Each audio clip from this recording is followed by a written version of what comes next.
Good evening, ladies and gentlemen, or if it's good afternoon. We are tonight's entertainment, is what Joker said when he enters this party scene in Dark Knight, and I'm trying to emulate that. I'm no Joker, by the way, but sometimes you have guests who you look at them and you know that this podcast is going to be great because first of all you admire the guest. Second thing, there are a lot of things that you and the guest like in common, and today is one of those cases, and I'm delighted to have Krishna. Welcome to the podcast, bro. Yeah, man, happy to be here. Um, just to get the clickbaity things out of the way, right? The way I'm introducing Krishna to the audience is the very title of this podcast will be the guy who got the Spielberg letter, all right? So, Yes. yeah, I'm not sure. I look at you, I have a feeling that you are an introvert. I mean, I may be completely wrong, but I don't know how you do with compliments, but I am gonna take that liberty and get some clickbaity things out of the I'm way. getting better at taking compliments. Yeah. Okay, right. What I'm going to do is I'm going to tell the audience that Krishna is an artist from Bangalore. He got an appreciation letter from Steven Spielberg, the maker of Jurassic Park, and that's the end of sentence. He got a letter from Steven Spielberg, an appreciation letter from Steven Spielberg for his artwork, his tribute video that he saw. He wrote a letter for him. He also got appreciations from the number one former film critic of USA, Roger Ebert. He was Whose so birthday was 2 days ago, by the way. Oh June yeah, 18th. yeah. Roger Ebert invited Roger Ebert saw Krishna's work, invited him to write articles, invited him to draw some illustrations for his webpage and for his festivals and so on. And what other clickbaity thing did I miss? Yeah, I think that's Uh, about it. Did I miss anything I else? think as far as clickbait, yeah, I think that's it. Yeah. Hey, one more thing. You made a video on YouTube about this gravity thing, which became viral on BBC. So that's clickbait number Yeah. three. Oh shit, did it? On BBC? I didn't know that. Wait, you were on some news website, some famous news website. I mean, there is it. You Uh, won't get 6 million views for I not think being. no. I think it was shared by a lot of film websites as a prank on their Oh, leader. okay. Right. I No, have no, no. It was on something. I think it it was it on was. something. I think I'll find the link and just put it out there in this video later. Oh, cool. But yeah, so three clickbait things, and then we'll begin, bro. How are you? How you been doing? How's the lockdown and the pandemic affecting you and so on? Um, yeah, that's a big question because I mean the lockdown is a weird time, obviously. Hmm. Um, the shape of my life hasn't changed very much because I don't travel much or travel to meet people a lot. Most of the people I hang out with are generally in my own neighborhood, so all that stuff is more or less intact. For the first 2 months of the lockdown, my work was affected. I didn't have much Hmm. work in terms of illustration. I've Um, I'm sorry. I've told all these accolades about you. What do you do exactly when you say work? Yeah, right now I work as a children's book illustrator for picture books. Yeah, mostly So, Indian books. Some of my folks, books. I'll let Krishna tell about his social media handle in the end, but his Instagram is lit. There are so many lifelike illustrations of so many people that he does. Yeah, Do check yeah. his Those Instagram page illustrations out. are for another podcast. Those illustrations are for a podcast called Talk Easy. Okay. Wow. Yeah, so I illustrate every week's guest for them. It's a Mm-hmm. podcast based in I think LA right now. Okay.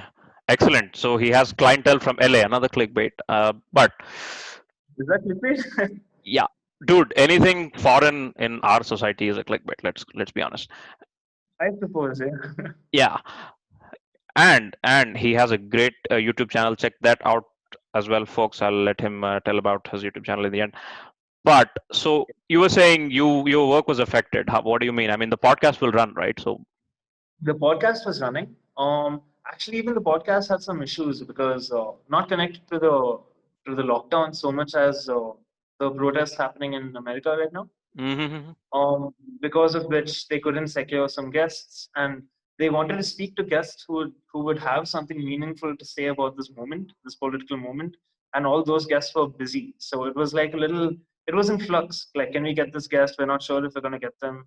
All right. So I couldn't like paint. I didn't have as much time to paint everyone recently as I normally do. And as for my main work, which is the children's book illustrations, um, everything basically the publishing places are closed, right? All the printing presses were closed. Um, all the online stores are closed. So three of my books were ready and they were made and they were just sitting in limbo. And I couldn't get any new books because everyone is sort of figuring out what to do right now. Right. But now it has things have gotten better. Like I have a book now, I'm working on Mm, excellent. You make a living as an artist, if I'm not wrong. You're done with the education. something. I'm done with my education. I finished in 2015. You're on your way to I make a living. yeah. I live with my mom, and I don't know if I could manage on my own with the money I'm making from Right. children's books. The Indian publishing industry honestly doesn't pay very well, and I'm not a very great negotiator in terms of uh, asking for what I think I deserve. So Right. That's the case with most of the artists, but here we are. Um, yeah. you say your parents are, I believe your mom is okay with you making a living out of an artist and the life that you Oh see, yeah. because not Yeah. not too many kids in our society get that luxury, right? You will be a doctor or an engineer or Yeah, something like that. man. Tell me about this arc. Where what happened? What went wrong? The truth is, look, my parents supported me being my creative pursuits and stuff from a very young age. My mom, in fact, she used to draw stuff and put it up on the walls. And seeing that, I wanted to do it. Like she used to draw Superman and Batman because I liked Superman and Batman. And I was inspired by her. She took me for drawing classes. She would take me for classes, and when I was in the class, she would sit in the car outside, just waiting, and then she'd take me back home. So I'm not going to understate how much they encouraged me and allowed me to do this. But around ninth or 10th grade, I started declining in academics a little bit because academics is at least till then I could manage with some last minute studying. In fact, I was like a class topper till like ninth grade. Okay. Around 10th, 11th is where it just stopped. Like Shit, you can't shit, do last shit studies got in real, yeah. 10, 11th grade. Shit got real, like absolutely. And also in 11th grade, I met this girl. I fell in love. I don't believe that the girl had anything to do with my academic decline, but they sure did, my parents. And more than that, they were worried that I was just spending a lot of time making movies and doing all this nonsense, basically. And yeah, so I had the same generic story of every Indian person who wants to be an artist, but their parents are saying, do something else, you know. So initially it was like be a doctor, then it's like okay, fine, be an engineer. Then they compromised and they allowed for me to be an architect. But Right. film, animation, illustration was just out of the question. Mm. And yeah, crazy stuff had to happen to allow me to be here. Um, yeah, There is some crazy stuff that I'll get to, but that yeah. crazy stuff is what I call the catalyst in your life. What was that catalyst? That catalyst, yeah, it really was just that I spent a lot of time like reading and watching Roger Ebert's like reviews and his yeah, I guess at the time that I was watching it, he wasn't making videos anymore. But yeah, he used to write essays and I used to read his reviews. I used to comment on his website, and there were several individual instances where a comment of mine or an edit of mine got his attention. I don't think he, in his mind, had realized that it was the same person each time. But there was this one time that I don't remember which. I think it was about Transformers. He posted a review of Transformers, and I quoted his review and made a video with it. It was some trashy edit. It was some YouTube poop kind of nonsense. But the point is, I tagged him in it, and he saw that, and it linked to my website, which had some of my writing on it, which I was just doing for fun. And then he read that, and he left a comment on my website that said, "I like your mind and style. Email me." And I thought it was a prank. I didn't think Roger Ebert would like comment on my website. But yeah, then he told me that he liked my writing and he wanted me to write on his website. And long story short, just the fact that someone with with such what's the word I'm looking for? Like he has credentials. Like he, Stature. yeah, it's stature, but it's also like legitimacy. Like the fact that he validated me, like meant something to my parents because at least in the ecosystem that we live in, you and I and our friends and peers, we don't have there's no precedent for us. Our uncles and aunts haven't tried this. So we like people we don't know many people who do this, and so we don't know what works, what doesn't. We don't know whether it can work for someone. That's why it's so scary for a lot of Indian parents. Right. Um, and so yeah, um, when they saw that, they slowly sort of gave in to my requests. It was not easy. There was a lot of fighting. We both didn't have the patience to listen to each other. They didn't. They thought that I was doing this as for like to screw around. Like my tuition teachers used to tell my mom that I'm an escapist and that I'm doing art because I don't want to study, which is not true. I wasn't studying because I wanted to do art. Same bench. Um, yeah, and I in turn completely failed at understanding their concerns. Like as I grew up, I realized more and more what uh, how much how much I tortured them basically. Like how worried they must have been that their son was just so um, uh, so failing to do the stuff that he's supposed to do. Like I could have studied better. I could have put more work into my Right. academics. Right. Stop caring about that altogether. Right. You speak of Roger Ebert. Let me tell for the folks who are uninitiated. Roger Ebert was the number one film critic in US, a Pulitzer Prize winner, and he has been writing film reviews since the 1960s, if I'm not wrong. Yes. Right? And he is so veteran. He's such a veteran. He has literally started when Martin Scorsese started making movies, I believe. Yeah. Right? Yeah. Yeah. So it is very funny how I came across Roger Ebert, because every time I started watching a movie, right, after watching a movie, I'll go to the Wikipedia page, I'll just read the reviews. That's it. And in every 10 movie reviews that I read, right? So obviously Wikipedia lists reviews of at least 5 to 6 critics in one paragraph, right? In He's every always there. Yeah, in every 7 out of 10 movies, his name is always there. Roger Ebert commented that. Roger Ebert awarded 4 out of. So I'm like, who is this guy? And then I opened his website and I ended up reading many of his reviews, but the one that really stuck with me is the reviews that he wrote for Indian movies. All right, the description of him coming to India, an Indian film festival, and him describing an Indian theater and the Indian audience and the way they whistle, it it was fascinating. I was overwhelmed with Yeah. joy Yeah. when I saw this guy writing about the place. He literally came to Hyderabad, the city that I'm Yeah. living right now. Oh, nice. Yeah. That was Uh, I saw about him, and then Inception was a new movie that had come out in 2010. I'm talking about 2010, right? 2010.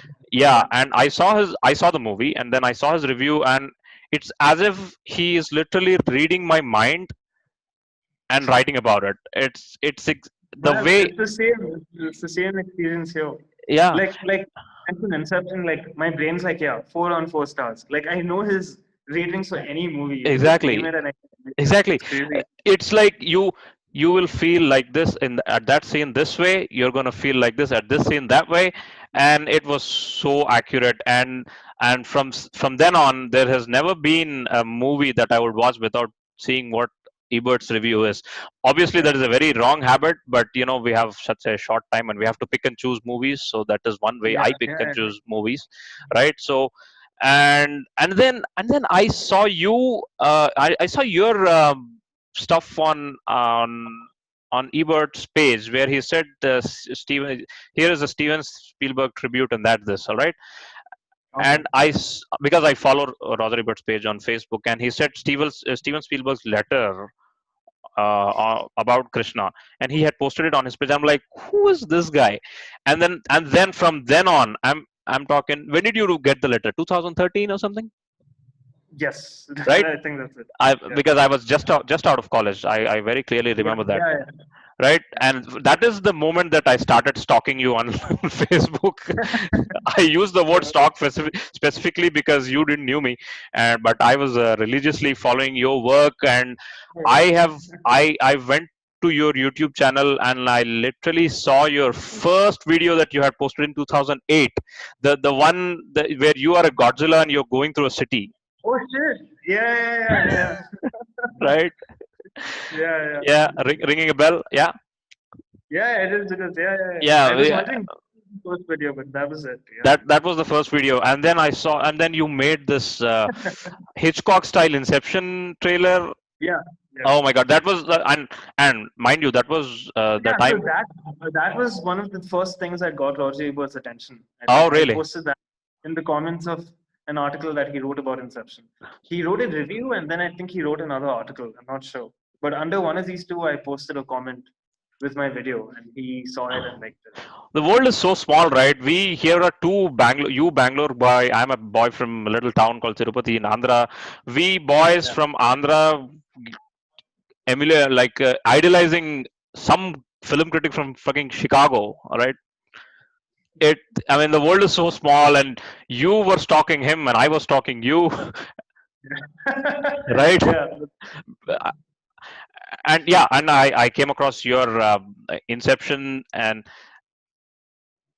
then you got that letter, right? You got that letter and you posted it on your Yeah. Facebook page, and that is when I thought, yep. And then I started following you on Twitter, and along with what? Just quick correction. Sorry, I never posted the letter on my Facebook page. you I need to make this you did. the Spielberg letter, right? Yes, you wrote something. I was shaking in my knees, something like that. There was a post. I very clearly remember. Maybe you have deleted it, but I remember that. No. This was a newspaper interview, Oh, and okay. yeah. Look, there's a secret backstory to the Spielberg letter. We'll get to that. I'm sorry. I I'm don't know sorry. if I'm allowed to. From yeah. Anyway, yeah. Let me finish. So from then on, Yeah. I started following you on Twitter, and then started following you on Instagram. Loved your illustrations. Loved your articles. I've read your article, the tribute article, and Mr. Harry Hewson, and Yeah. your article on the entire list of movies that you loved, and that the movies that you have been influenced with. There was one big essay on that, and Yeah. The yeah, you great remember movies of my childhood. exactly the childhood movies that you were influenced, right? That, and I started, along with Ebert's reviews, I also started following your comments on Twitter about movies that you watch, and Hmm. used to decide if I would watch this movie or not, right? And then you wrote a good review on Krish 2 and Chris, 3. Yeah, 3. there is no The Chris too. the apparent Yeah. 3, right? Yeah. And I saw that, I disagreed, and then you unfriended me on Facebook for some reason. I don't know why, No, but I didn't. This is not the reason I unfriended you. okay. I don't think I unfriended you. Are we Was are we it not? Chris or Man of Steel? You took. No, no, no. Chris 3, very clearly. I remember Okay, it. I don't. Yeah. So that was when we unfriended, but luckily we were still connected on Instagram, and then I commented, and then you Yeah. agreed for this podcast. So it it is Dude, I just don't think I unfriended you. I'm serious. all right. We'll check on that. But what I'm trying to say Yeah. is this this podcast, this moment that we are doing, it brings to it brings an arc of 10 years to a close, all the way from Yeah. 2010 to It's gonna 2020, right? be very long. And yeah, and we never spoke with each other. This is the first time, and I don't know if you remember, I had met you in Bangalore on a Kamanhalli road. I remember you met me right there. Yeah. Exactly. Oh, you live in, Yeah. okay. I'm not going to take the address that you live in, but yeah, I understand exactly where you live in. But Yeah. dude, It's yeah, right there. yeah. You were saying something. Totally interrupted you. I don't. Oh, the Spielberg letter. Actually, you Oh, know what? I'll tell you about it after the podcast. Like, oh, you can. uh, Oh, is it too much to tell over here? yeah, probably. Yeah. Okay, cool. But dude, Yeah. the fact is, you got the Spielberg letter. Tell me about that. How did that go there, and how did the letter come from there? So yeah, it's funny how things just happen. Like, Hmm. so I was in a course in college, which was a really bad course. It was a month or 2 months long, where we would basically waste 2 days because the teacher would just give us a PDF to read. It wasn't related to art. It was just basically nonsense. And it's not that she was trying to make us understand something and then reflect on it and write something or work with it. It was just read this PDF. I'm going to go to the staff room. And so everyone is just fucking around. And that's when I started doing this animation inspired by Spielberg movies. Because at that specific point, I was on a Spielberg trip. Again, every year I will go on one Spielberg trip where I Yeah. suddenly get not so. It happens to all of us, yeah. Yep. So I decided to do this animation of a few clips from my favorite movies of his, and then I stitched them together and whatnot. This was all during this course in college. I posted it on YouTube.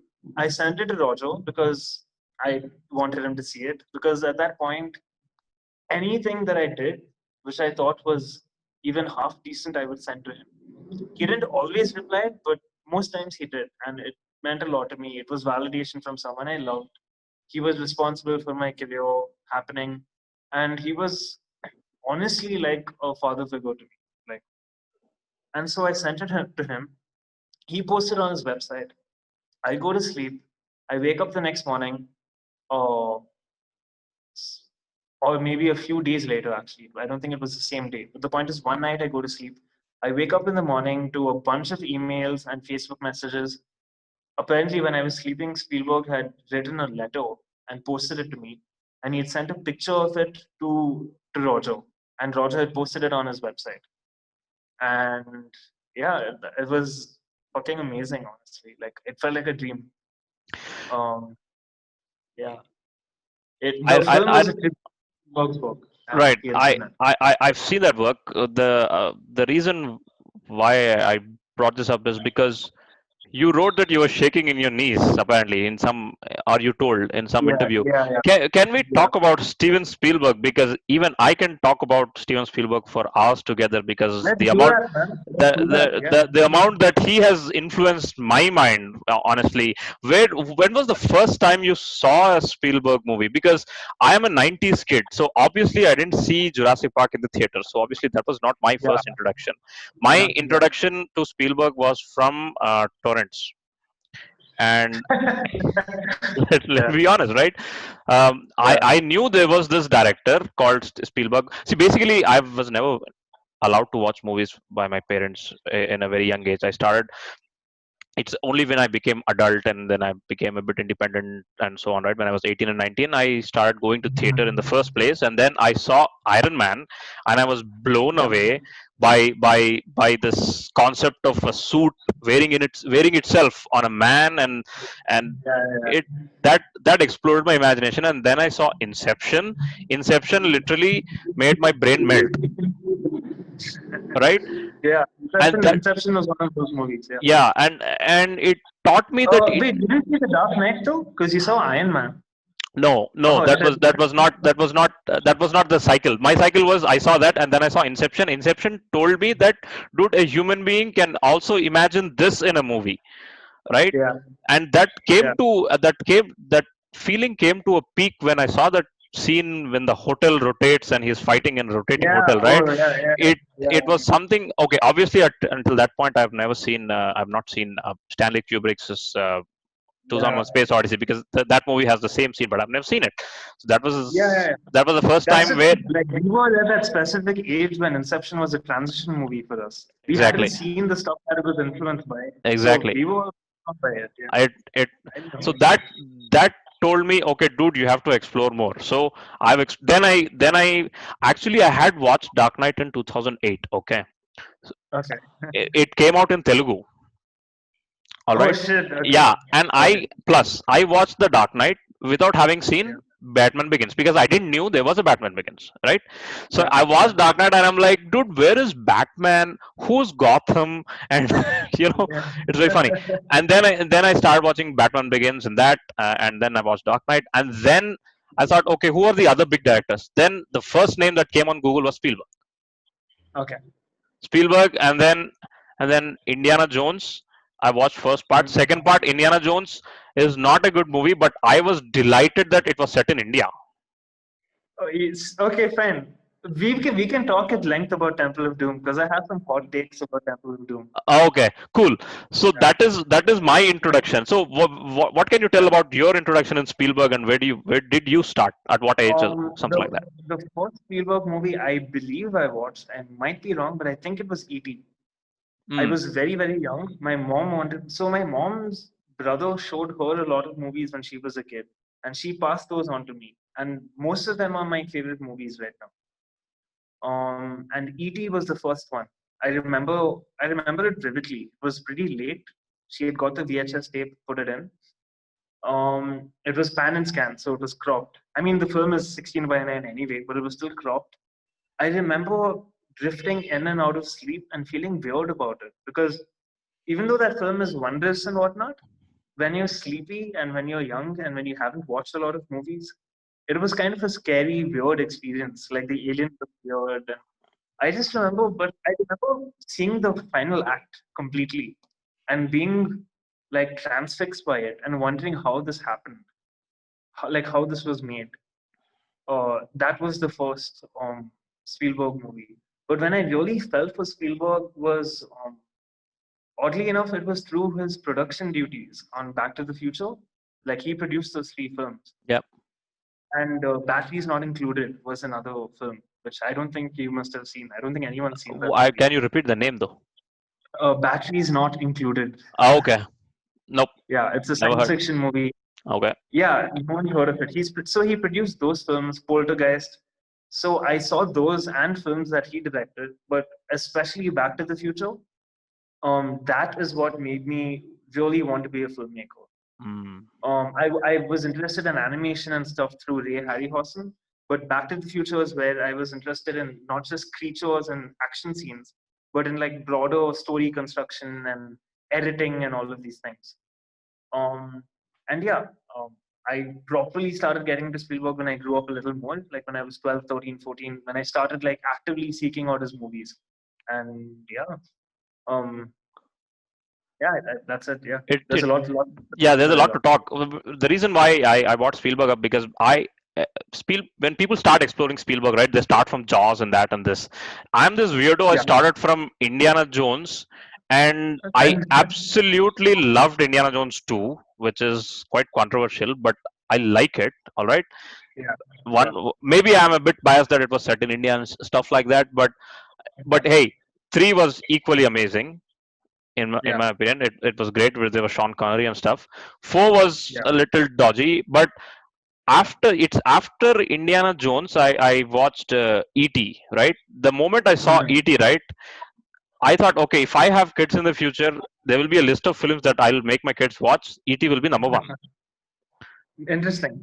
right? I have a Because list too. I am not going to have kids, but I have a list of movies that I want my kids to watch. exactly. Yeah, So it because it is that kind of movie which emulates your childhood, because in your childhood you have this imaginary friends and you play these imaginary games, right? I think that goes it it really goes with that mindset that you have as a kid, right? It yeah. totally emulates. And if I had seen ET as a little kid, probably I would have played games based on ET for an year or something like that. Yeah, and they This weren't very good, by the way. The games based on ET were pretty shit. Yeah, exactly. And even Yeah. the imaginary games that we play as kids in the home, right? Like, Oh, I thought you meant like console games. Yeah, yeah, yeah, yeah, yeah, yeah, right. So it'll capture your imagination like nothing else.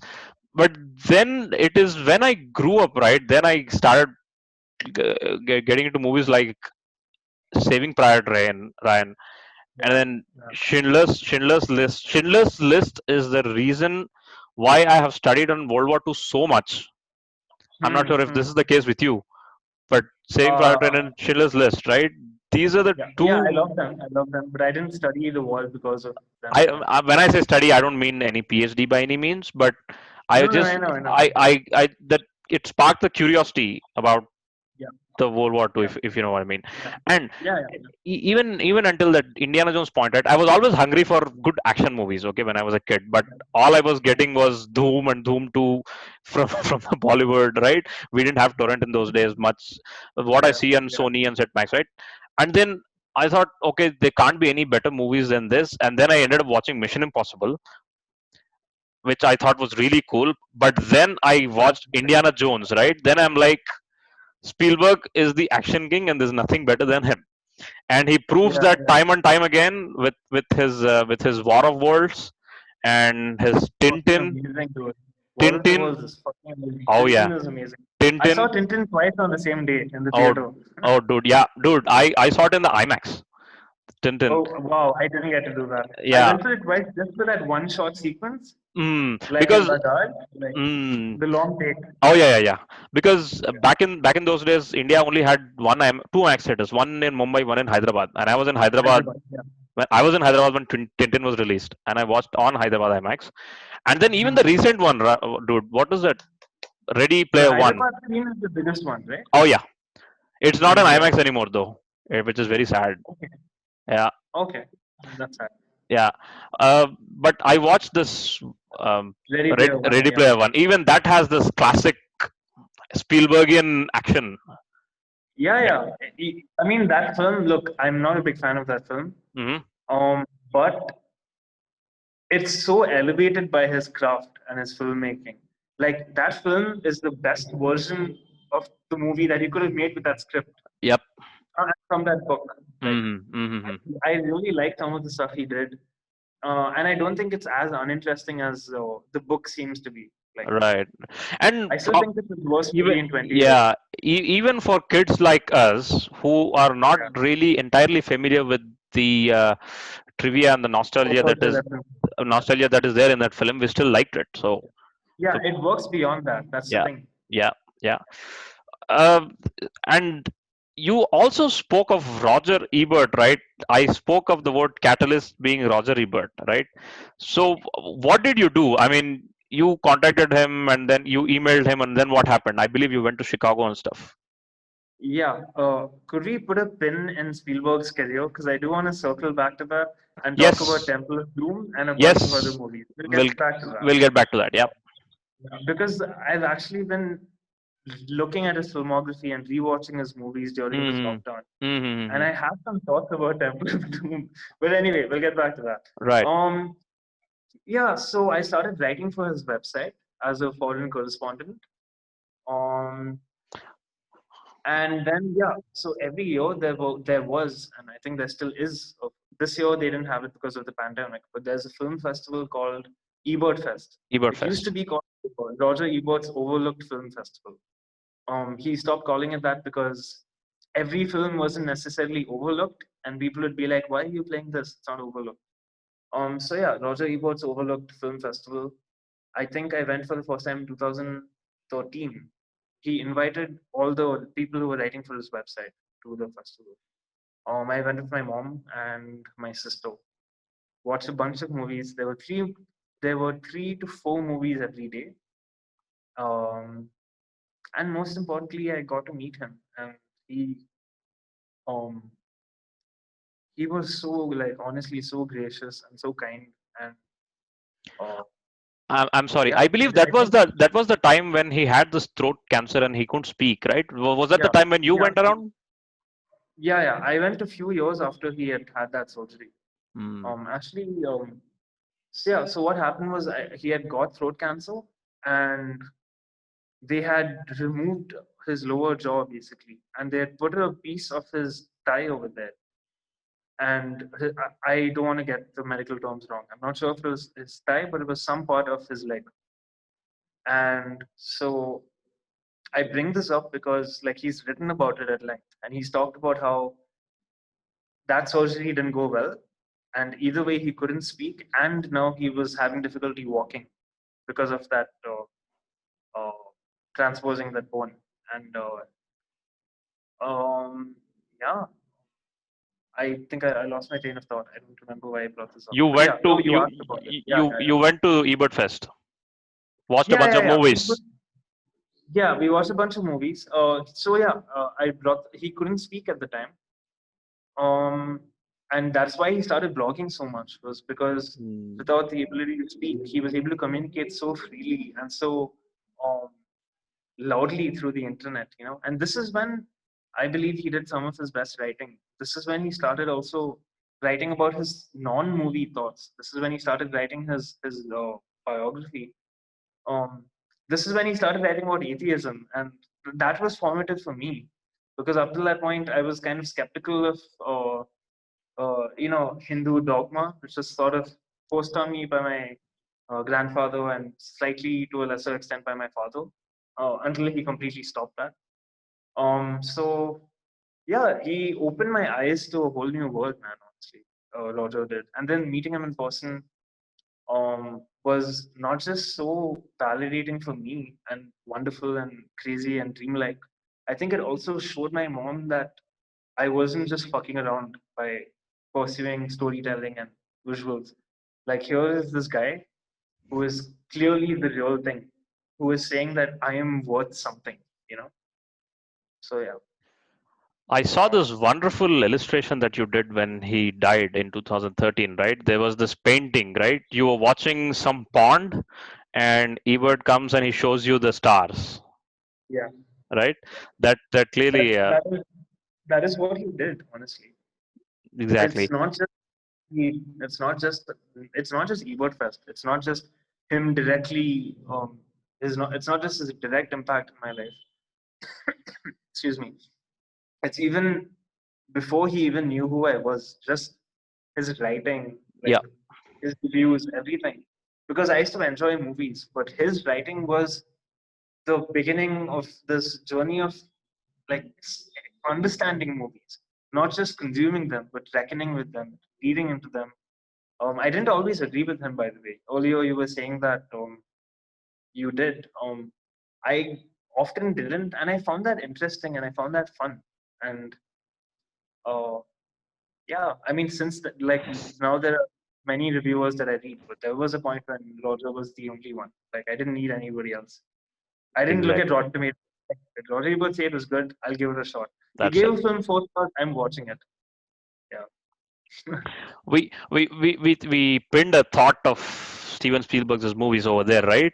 Yeah. Let's just Remove that remind, pen. yeah, remove that pin, and let's just remind the viewers that Roger Ebert was one of the rare critics who gave 4 stars to the Temple of Doom, Yeah. right? You know what? I don't. Yeah, you're right. You're right. Actually, I was gonna say that I don't think that it had a bad reputation, but I'm wrong. It did. It did You know, because dude, people apparently say have it you is read? the worst Indiana Jones movie. But sorry, go on. Have you read the Pauline Kale's review of Temple of Doom? No. What did he It say? In short. she basically. I haven't read a lot of Kale, by the way. Hmm. Um, Hmm. I just read all her Spielberg reviews because she was very critical of his later career.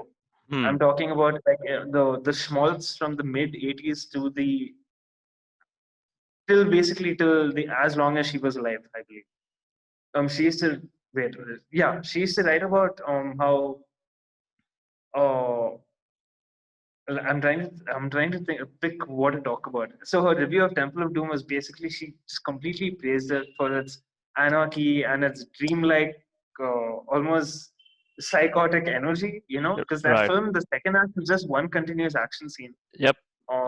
It's a really really great review where she talked about Spielberg's glee in just using the film language and stuff efficiently just to have this fun.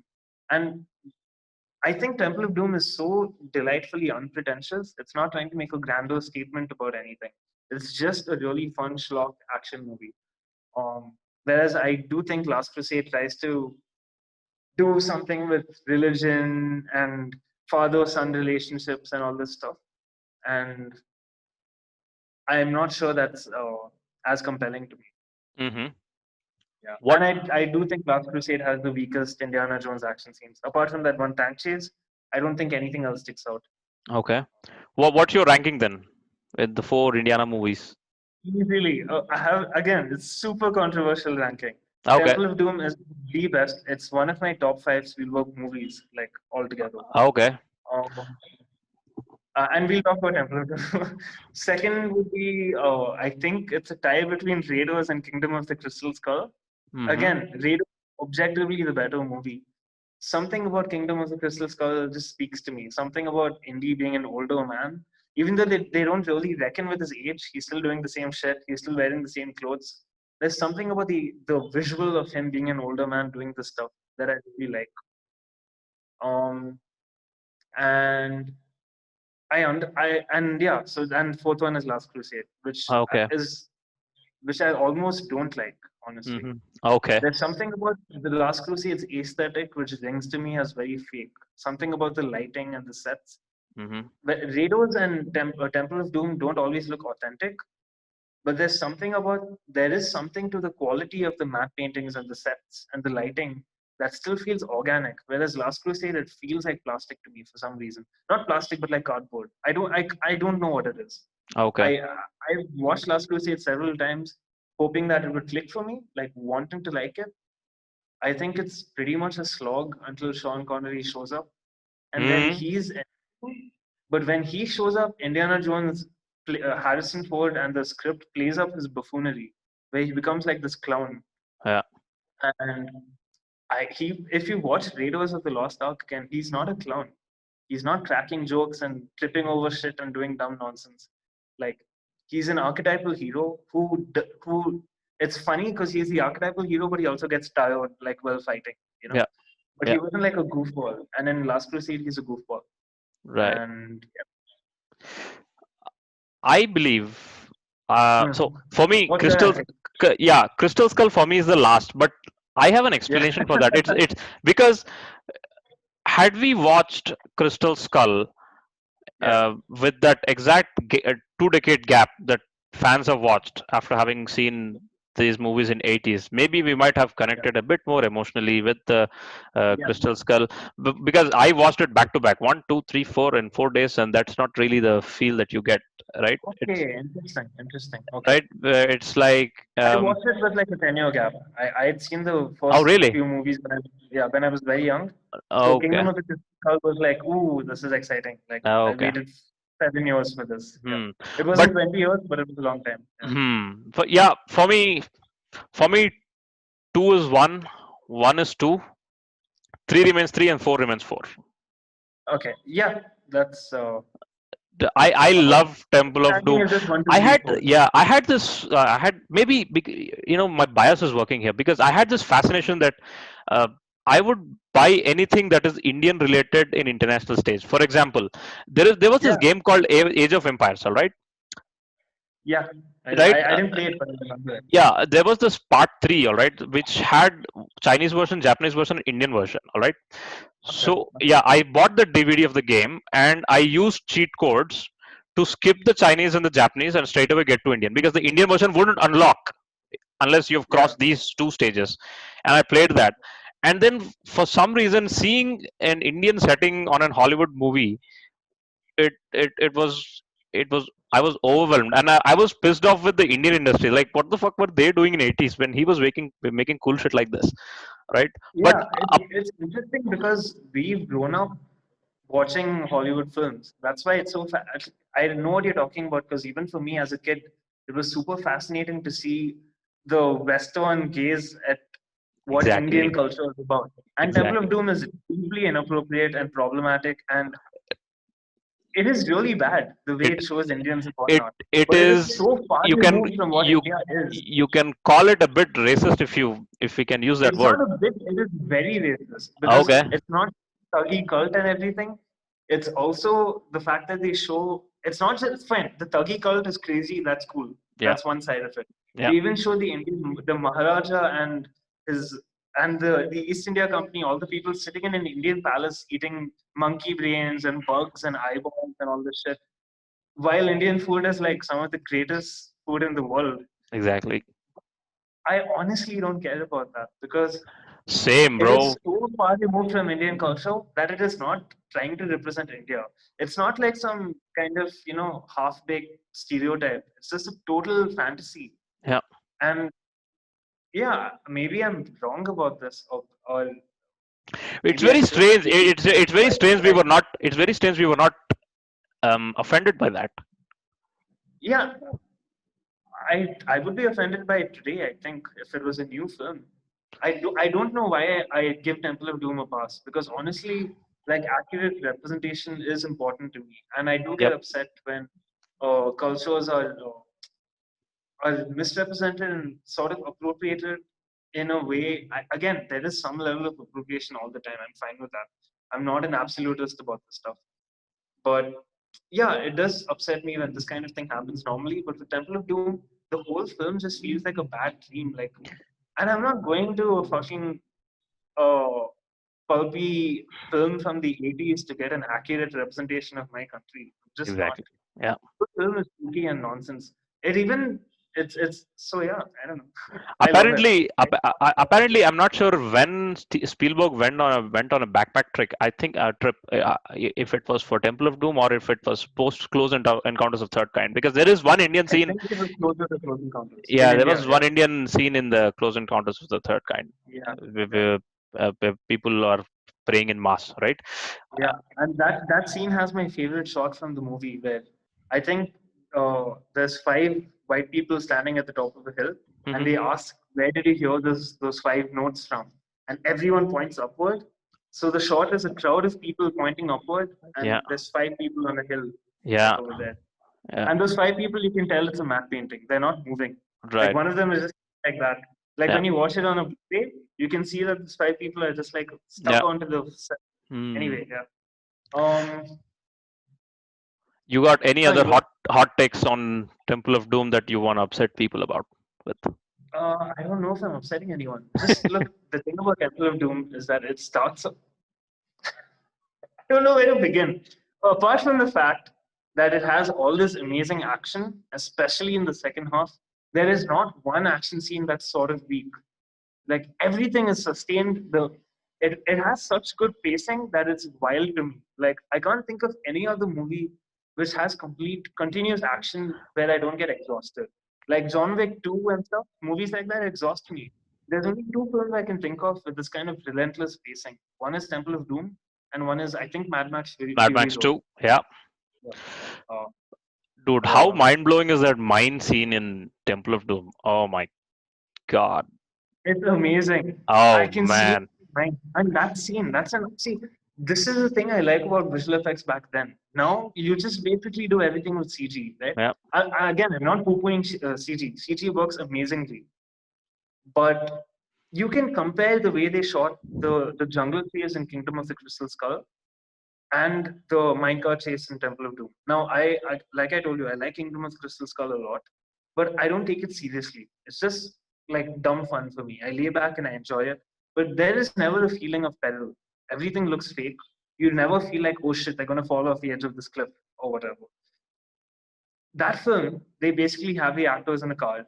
They shoot them in front of a blue screen, and then they just add whatever around them, Yeah. like foliage and whatnot. Mm-hmm. They tried to shoot some of it in the jungle, but I think it looked too slow, and so they ended up CGing the backgrounds, whatever. Right. The minecart chase in Indy, they are shooting it in a room on tracks. They're going in circles so that they have an endless track, basically. Okay. That's the close-up shots. Right. Some of the wider shots are actually miniatures, like about this big, where Mm-mm-mm-mm. they use the puppets so that they move like humans. Then there's POV shots where they put a little camera on a miniature and moved it through a space. There's some stop motion. There's optical maps. There are scenes where there are two shots where. Anyway, I don't want to get too technical. The point is, Oh, there's please, they've please do, bro. every no the every trick in the book is in that scene. Every Right. single visual effect trick at that time, including I believe some stop motion is in that scene.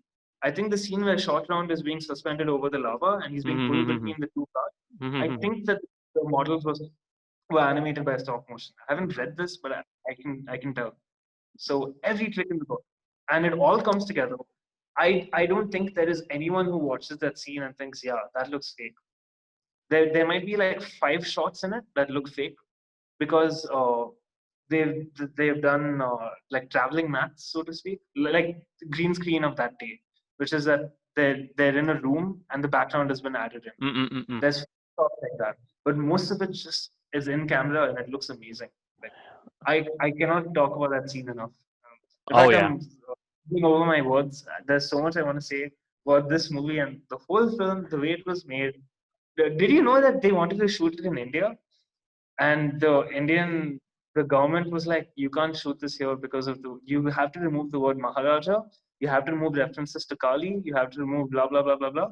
And Spielberg's producers were like, fuck it, we'll just shoot it in Sri Lanka.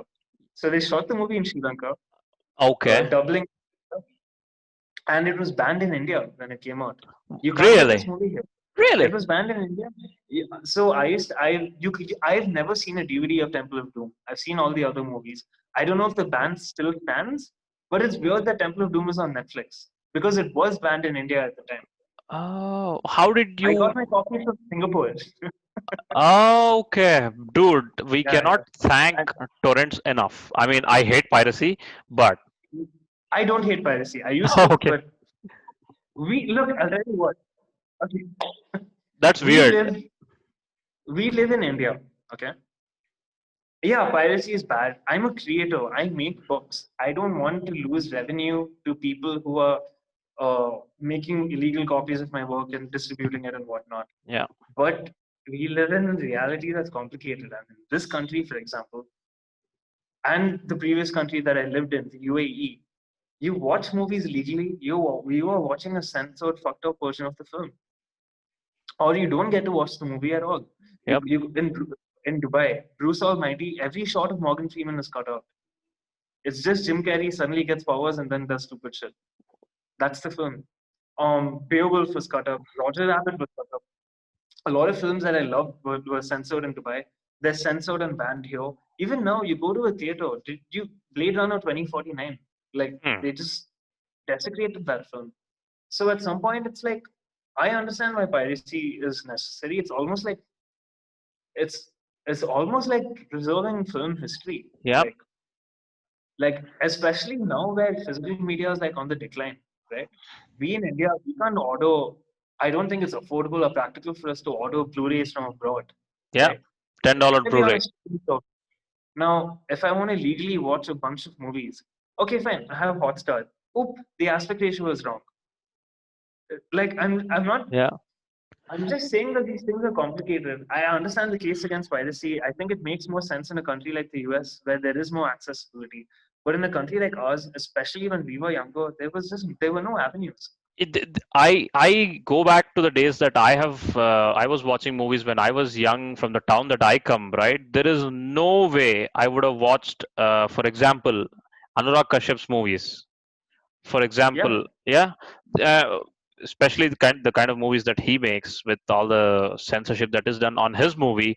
I would have Yeah. never watched Quentin Tarantino's movies with in No way in hell. no Exactly. no freaking way, and Scorsese's and you and along with the famous ones, right? You get these underrated movies in torrent which are not available anywhere in the world. For the best example that I give people is there is this movie, Mark Scorsese's movie with De Niro called King of Comedy.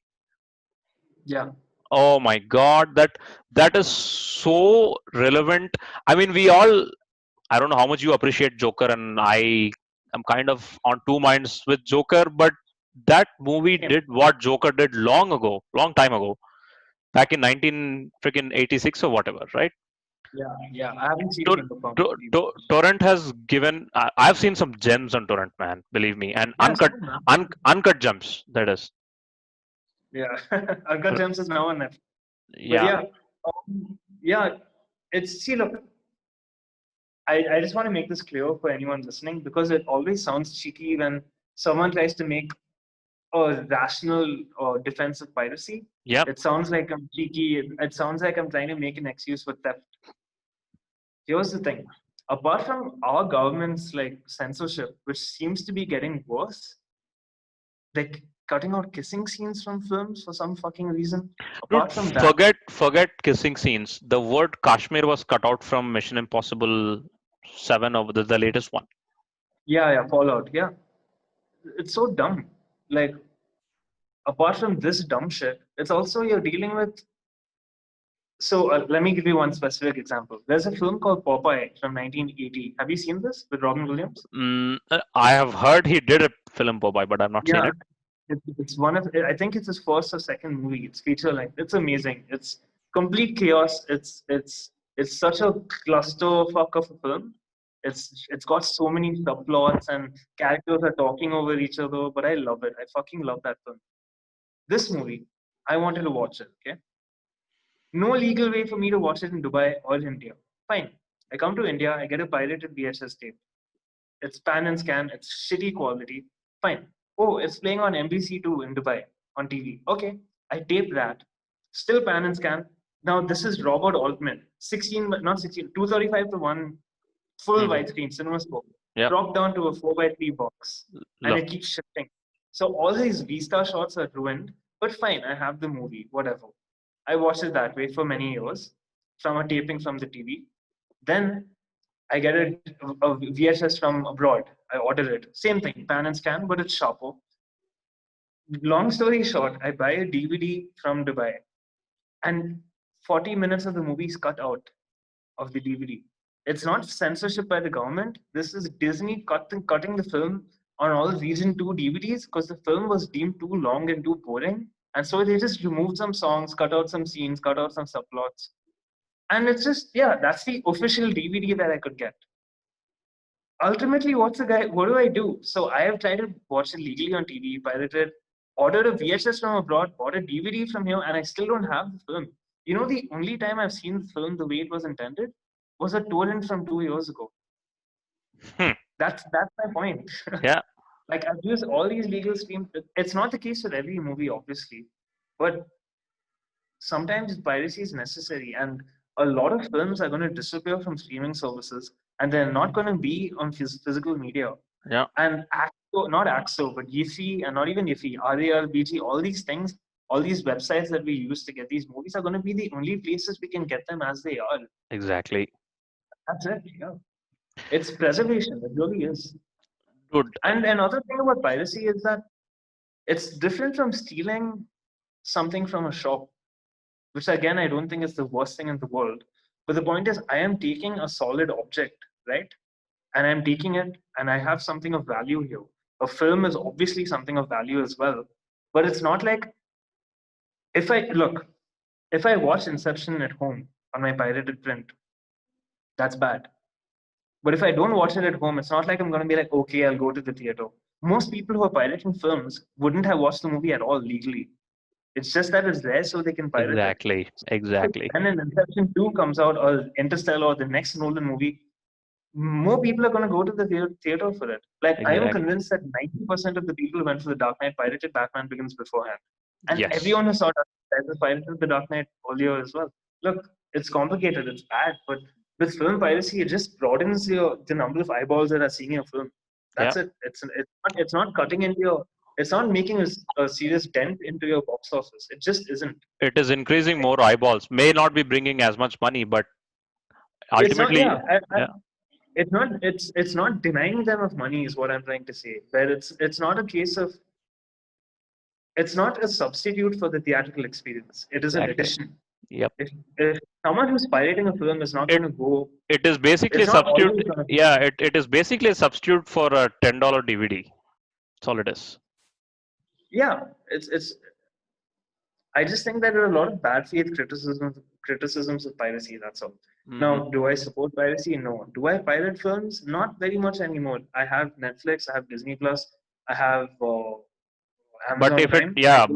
but if it comes down to that point, right? Yeah, Like for yeah. example, I want to watch some Irani movies or some Egyptian movies. I'm not getting it Piracy of anywhere that. else. I'm not getting Piracy. anywhere else. Yeah. Yeah, yeah. It's sad, but Yeah. it's look. We live in a reality. Some things are complicated. It sounds really Hmm. bad. Hmm. I've seen like do you know Matt Zoller sites? Yeah. Matt Yeah. Zoller, he's my favorite Writer Iranian on film the, critic. yeah. He's Yeah, the one who gets assigned on the big Bollywood, like big Hollywood yeah, blockbusters, if I'm not wrong. yeah, yeah. Yes, And most of them. ODA Henderson gets assigned on the African American films, and then there's one more Muslim guy, Omar Muzaffar. Omar Mustafa. He I've gets met all of assigned. them in real life, Oh especially yeah, Odi and Omar. right. Omar is an amazing guy. Like he's such a nice guy. I saw his Like review on I love, Dilwane Dulhania Le Jayenge. It was yeah, fun. It was I fun haven't to seen read. that. Okay. He's an amazing guy. I love Odie as well. Matt, I didn't get to meet in person. Hmm. Odie is an amazing. Like this, they, I met them a few years in a row, so it almost felt like they were friends. You know, I don't know if you would call you. I guess they would call me their friend, but we've drifted out of touch since then. I really miss them and I think of them a lot. Michael Millsall from the Philippines is another one. Hmm. It's Great, great, great guy. right? Yeah, people like Ebert. He bought all these people together at a fest, and you met them, and then you exchange correspondence, and Yeah, it and these people are still till date. They are still writing reviews on his website, isn't it? yeah, I am not. uh, Actually, most of them aren't right now. At least the original pack that I met. Hmm. Um, OD still is. OD works for Roger Ebert, I believe. I mean, Right. for Roger Ebert. Omer also does on and off, I think, contribute. But yeah, Hmm. the correspondents who are writing for free, I don't think many of us are writing anymore. Hmm. Um, Yeah. there's no bad blood or anything. It's just, You lost a things, you lost an anchor. yeah, yeah, things change, man. And it's Yeah. so, I think it would be really entitled of any of us to expect the same treatment from anyone left at rogerebo.com. That's just childish and stupid and entitled. Exactly. Exactly. Things So were, the things, when did you stop? I mean, uh, when did you stop giving your illustrations and writings to the Ebert page? I mean, stop is not the right I, word. Stop is not no, the no, right no, no. word. I Yeah. understand. I understand. Yeah. I continue to illustrate even after his passing Yep. for them, but I stopped writing. Not, I just stopped writing because I stopped writing in general. Ah, It's just okay. that I had nothing to send here. I write very, very, very, very less now. Hmm. Yeah, I don't write about film much because I find it quite tedious and I find it gives me anxiety. Right. Um, You have been doing film yeah, editing, animation, stop motion, writing. What yeah. else? What illustration, Music obviously. composition, illustration, and I did music as well for some time for two Oh, movies. really? You did? Okay. I'm just counting these things for the folks who are uninitiated. But I would like to take take you back to your childhood and your stop motion animation. You had this clay figures that just crawl around the house over the Yeah, sofa, yeah, and yeah, yeah, yeah, yeah. and there's this dinosaur. I think you made one entire tribute video of stop motion for The Harryhausen, yeah, yeah. Hassan. Yeah. Who who is he? Because I didn't knew it. I have two of his books over here. Oh, okay. Ray Harryhausen is a stop motion animator. Stop motion, for those who don't know, I can show you what it is. Is a process by which, so I have this box here. I place it here. I take an image of it. I move it just a little bit, take an image, move it just a little bit, take an image. And then when you assemble those images together, it looks like it's moving on its own. It's a very arduous process. You're basically simulating, you're providing the illusion of movement just by how much you move an object between two frames. Moving a box is one thing, moving a figure is extra complicated because you in your mind are worrying about where everything is. It's every digit of the fingers, every motion of the hand. Let's say you forget to move the head for one frame, it's gonna look janky. That's why a lot of old stop motion from the 30s, 40s, even from the 80s, there's some films with stop motion that's pretty janky. It's a yeah. So the Ray Harryhausen uh was a stop motion animator who, like me, watched the film when he was 9, was inspired by it, tried to do his own version of it. The film that he watched was the original King Kong, with visual effects by Willis O'Brien. So Ray Harryhausen sees that when he's 9, starts doing stop motion on his own, and he did this in a pre-internet age, like where he couldn't Google it. Like he had to Right. get books and figure out how to do it. And yeah, he starts doing it. He catches the eye of his mentor. They work together on a movie, Mighty Joe Young from 1949. And then he goes off on his solo career, um, creating amazing creatures Mhm. that inspired Spielberg, George Lucas, James Cameron, a bunch of filmmakers that we know and love, have all grown up watching Ray Harryhausen films. The sad thing about him is that I honestly, as a grown up, don't think any of his films is a great film.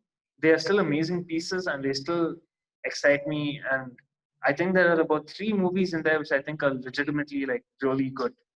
The Seventh Voyage of Sinbad, Jason and the Argonauts to some extent, and maybe Clash of the Titans, which Roger gave 3.5 stars Which on one was 4. that? Was that movie where 12 skeletons were fighting with each other? 12 Yeah, or yeah, seven? that's What? Jason and the Argonauts. Jason and the That Argonauts. Yeah. that is just mind blowing. Amazing. Oh It's my amazing god! even today. All the yeah.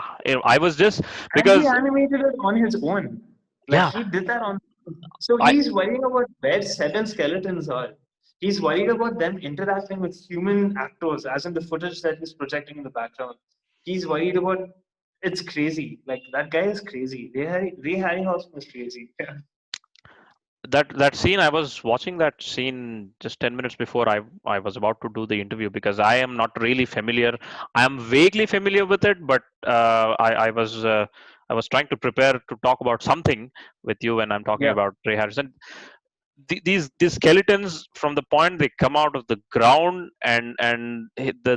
he also animates those dramatic pauses, right? It's like yeah, they they come out and they just bend, they stare and they move forward, and they are yeah, fighting, they're stabbing, that yeah, it's yeah, yeah, almost yeah. like 10, if you count 10-minute scene, we are talking about 600 seconds into 24 Yeah, frames yeah. with It's a lot. Yeah. oh And I it's seven skeletons. And that same movie, Jason and the Argonauts, the skeletons are actually they have arisen from the buried bones of a hydra. I think, mhm. Olio, if I'm not mistaken. So the hydra is a seven-headed monster.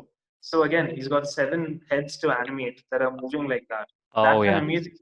Well, I mean, I when I see stop motion animation, I see anything that is curvy and just waving like this, right? Like a fucking snake, right? That should be so hard.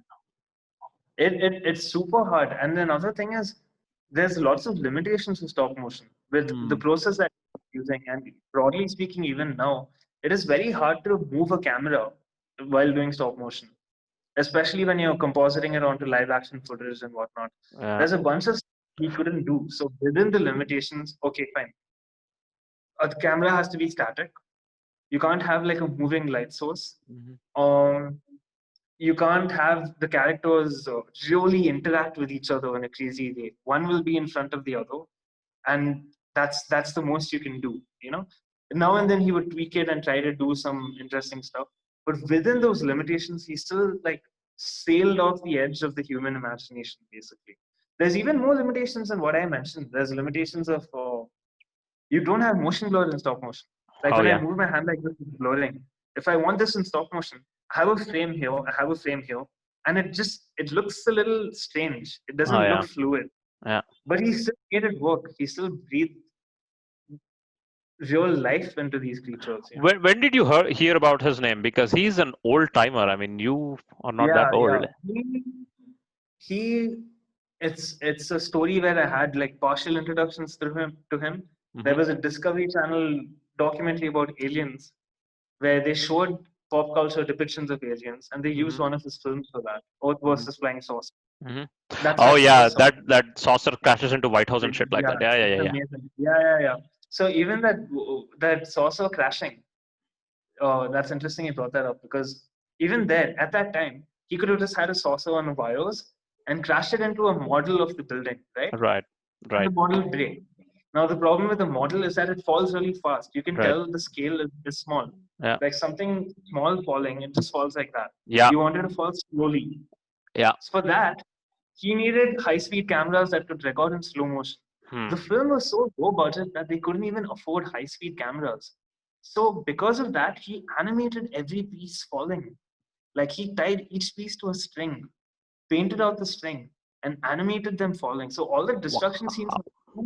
were animated frame by frame just because they didn't have the money for a high-speed camera. That's what we're talking about with him. Working within incredible budget constraints, technological constraints, in terms of reality, and doing this amazing shit. Yeah. How? And yeah, from I basically look, a bunch of his movies were on sale, discounted rates. Hmm. It would have this little golden emblem that said Ray Harryhausen Signature Collection. So Right. I won Gulliver's Travels. It was called The Three Worlds of Gulliver. I bought Mm-hmm. that because we were studying Gulliver's Travels in school. And then I loved it and I was amazed by the visual effects. I was 9 or 10. Then I kept buying more and more of them. And finally, at this point, I have all these movies except for one. Um, yeah, which I have seen, but I don't You own it. think of people like Ray Harryhausen, right? And you just feel that how spoiled are the VFX artists today? You know what, TBH? I don't think that. I Okay. understand what you're saying. Mm-hmm. The point is that, yeah, Ray Harryhausen was one man working alone on all these movies. I think Mm. he may have collaborated two times in his whole life. I know for a fact that Clash of the Titans, I think he had two assistant animators. And his first movie, he was part of a team. But every other film in between, he did on his own. So, yeah, it's not lost on me that he worked a lot harder than like Right. like I can imagine ever working on something. Yeah. But I think VFX today have a different kind of crazy workload on them, which Okay. is just that filmmakers today, because VFX have gotten so advanced, there isn't really that. Uh, Look, in the 90s and even in the early 2000s, directors used to really accommodate for what would happen in the post production, in the visual effects process at that stage. So they would understand this is what the VFX supervisor needs. This is what I need to shoot it this way. This is the information they need. I'm being very vague, but for example, they would keep in mind things like eye lines. They would keep in mind keeping a green screen behind so that rotoing out the characters easier. Like Hmm. removing them from the plate and putting them on the CGI background. Whereas today they just shoot the film. There isn't much of a fuck given about. I'm thinking of films like Cats. They shot it without proper motion capture suits. Um, there wasn't a clear idea about the pipeline from the live action footage to the CGI outcome. I So think VFX artists are struggling to even that Sonic movie, for example, that last minute character design change. There's a bunch of shit that they had to put up with now, I think and what you're trying increasingly to say, yeah, what you're trying to say is I think filmmakers are spoiled with this thought that yes, VFX can do that is anything. that is exactly what I'm trying to say.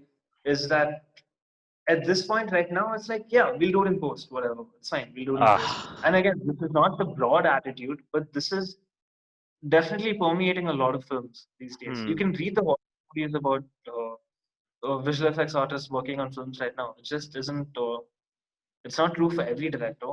Hmm. It may not even be true for most directors. But the point I'm trying to make is that I don't think CGI has made life easy or anything like that. Some things are Okay. easier, but broadly speaking, I think every technology has its own pitfalls and perils and struggles and all this stuff. Um, yeah, that's Is that the reason why you will never work for someone? Because you are obviously an animator, right? You do have experience on that. But would you? yeah. No. Hey, we're gonna need to shift. Hold on. Do you Okay. mind? Is it okay if the background changes? Cool. Will that be awkward for the Yeah. No. podcast? No problems. Now, Okay. Are you gonna cut this out or leave it in? You can leave it in. It's cool. this I'll see. I'll think about it because Okay. Cool. yeah, because I already have this podcast will come out I know some few weeks later because I do 3 or 2 in a week in a weekend, right? Okay. I don't do Thank podcast yeah. I'll tell you about that in the end. But go on. Okay. This is fine, right? I'm Yep. sorry. Just give me a second. How long has it been going, by the way? Is it too much? Is it boring? No, it's fine. It's been an hour. Oh wow. Oh, don't tell me I didn't bring it. You want to end? Are you? No, no, no. I don't want to end. I Okay, mean, do cool. you want to end? Nope. I have a lot of time. Okay, cool. I'm just looking for my phone charger, which I don't seem to have. Just give me Okay. a second. Okay. Okay, it seems I don't have my phone. Boom. Yep. I was asking. Hello. Hello. I've shifted locations. Our podcast has more cuts than 1917. Right. I was Yeah. asking you about will you ever work for a company, animation company, or where would you, which direction will your career go? Are you going to be this individual artist who's doing illustrations and you're going to take your career somewhere else? Or you don't have any Mm, plans in first place? no, no, no. I don't have any like proper plans, and honestly, I couldn't predict. But right now, the way that things are going, I'm pretty convinced that I'll be doing this for a while, illustration, on Hmm. my own. Hmm. Um, when I was in college, I actually went in with the intention of studying film. But when I was there, I realized that I probably enjoy watching films more than I enjoy shooting them. I like editing a lot. I like storyboarding. I like coming up with the stuff, but I don't like production. I don't like directing and dealing with people. Also, just physically, I'm not a very active person. For whatever like limitations that I have, I find it. I find it daunting, like a shooting schedule and whatnot. In fact, I every film that I've ever made, I have compromised while shooting less than I needed. Like, I'll shoot like, suppose I have like three scenes. While shooting the middle scene, I come up with some ways to allude to what was mentioned in scene one and scene three, and then I just have the one scene, and that's the short film that I release. It works. It's not like I fucked up the film or compromised, but I'm looking for ways to weasel myself out of shooting often, or I was in college, I and totally understand what you're saying because film. I read your line somewhere. I don't know if you're replying this on Twitter to someone or on some Instagram story, but you said if you give me an army of assistants and cinematographers and animators, I just have no idea what to tell them. yeah, You wrote it's something on these lines, if you yeah, remember. yeah, yeah. I think it was an interview. Yeah, it's true.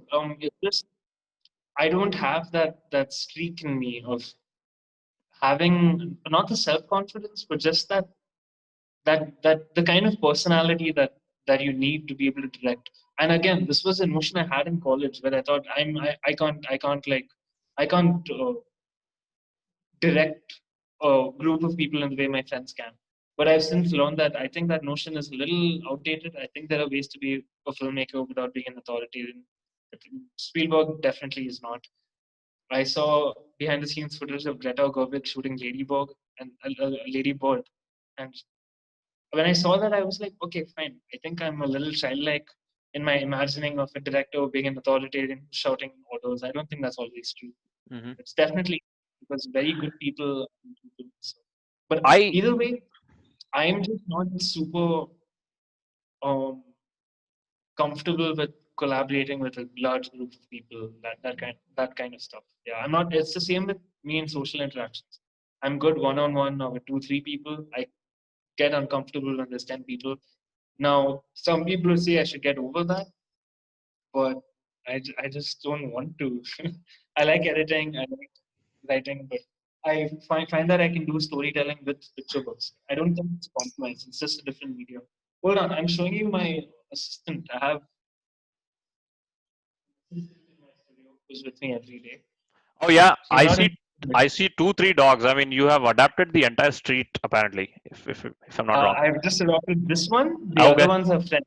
Like her father is here also, but Do he's you back. have this habit of naming your pets after favorite movie characters? Because I do that. For example, I had a bunch of stray dogs around my house. I think five, six. One of the dogs we Yeah. named him Django,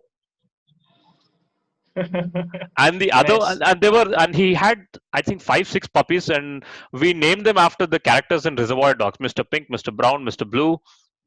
Nice. Do you have? I I'm trying to think. I've named one cat Rio, not after the bird. I named the cat Rio after this really ugly alien from Solo, a Star Wars story. Hmm. Uh, I think that's it. Otherwise, no, not many movie characters.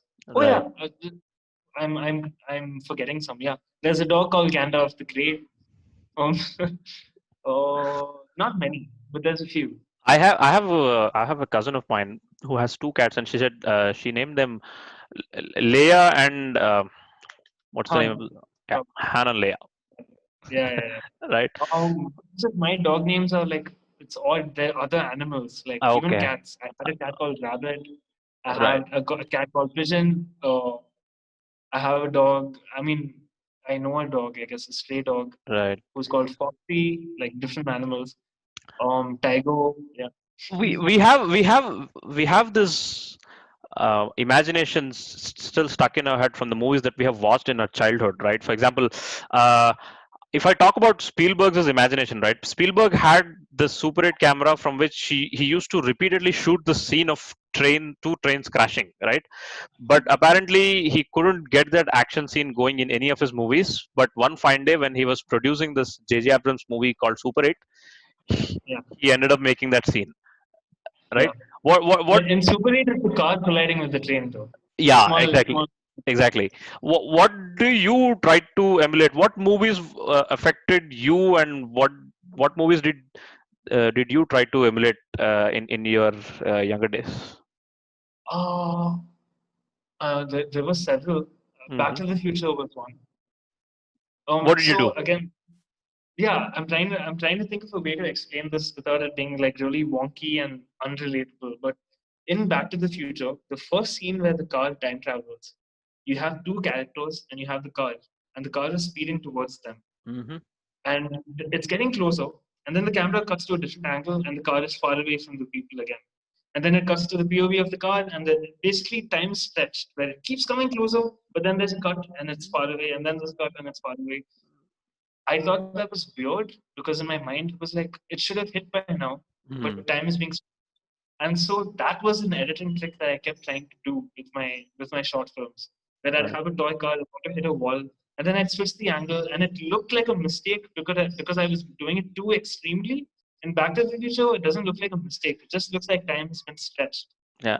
In my films, it looked really awkward. But the point is, this is what you see something. You don't understand why you like it, but you like it, and you try to emulate it. That's r- what I did a lot of as a kid.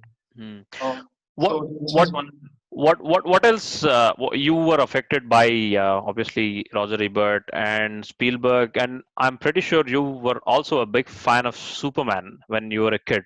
Now, Uh, let Power me yeah, let me tell you, because not many people in today's day and age are Superman fans. Take me as an example. My imagination for a superhero film started with the Spider-Man that I had watched in back in 2002 and 2003, and then we got Marvel, and then I came across Batman and something like that. yeah, But yeah, yeah.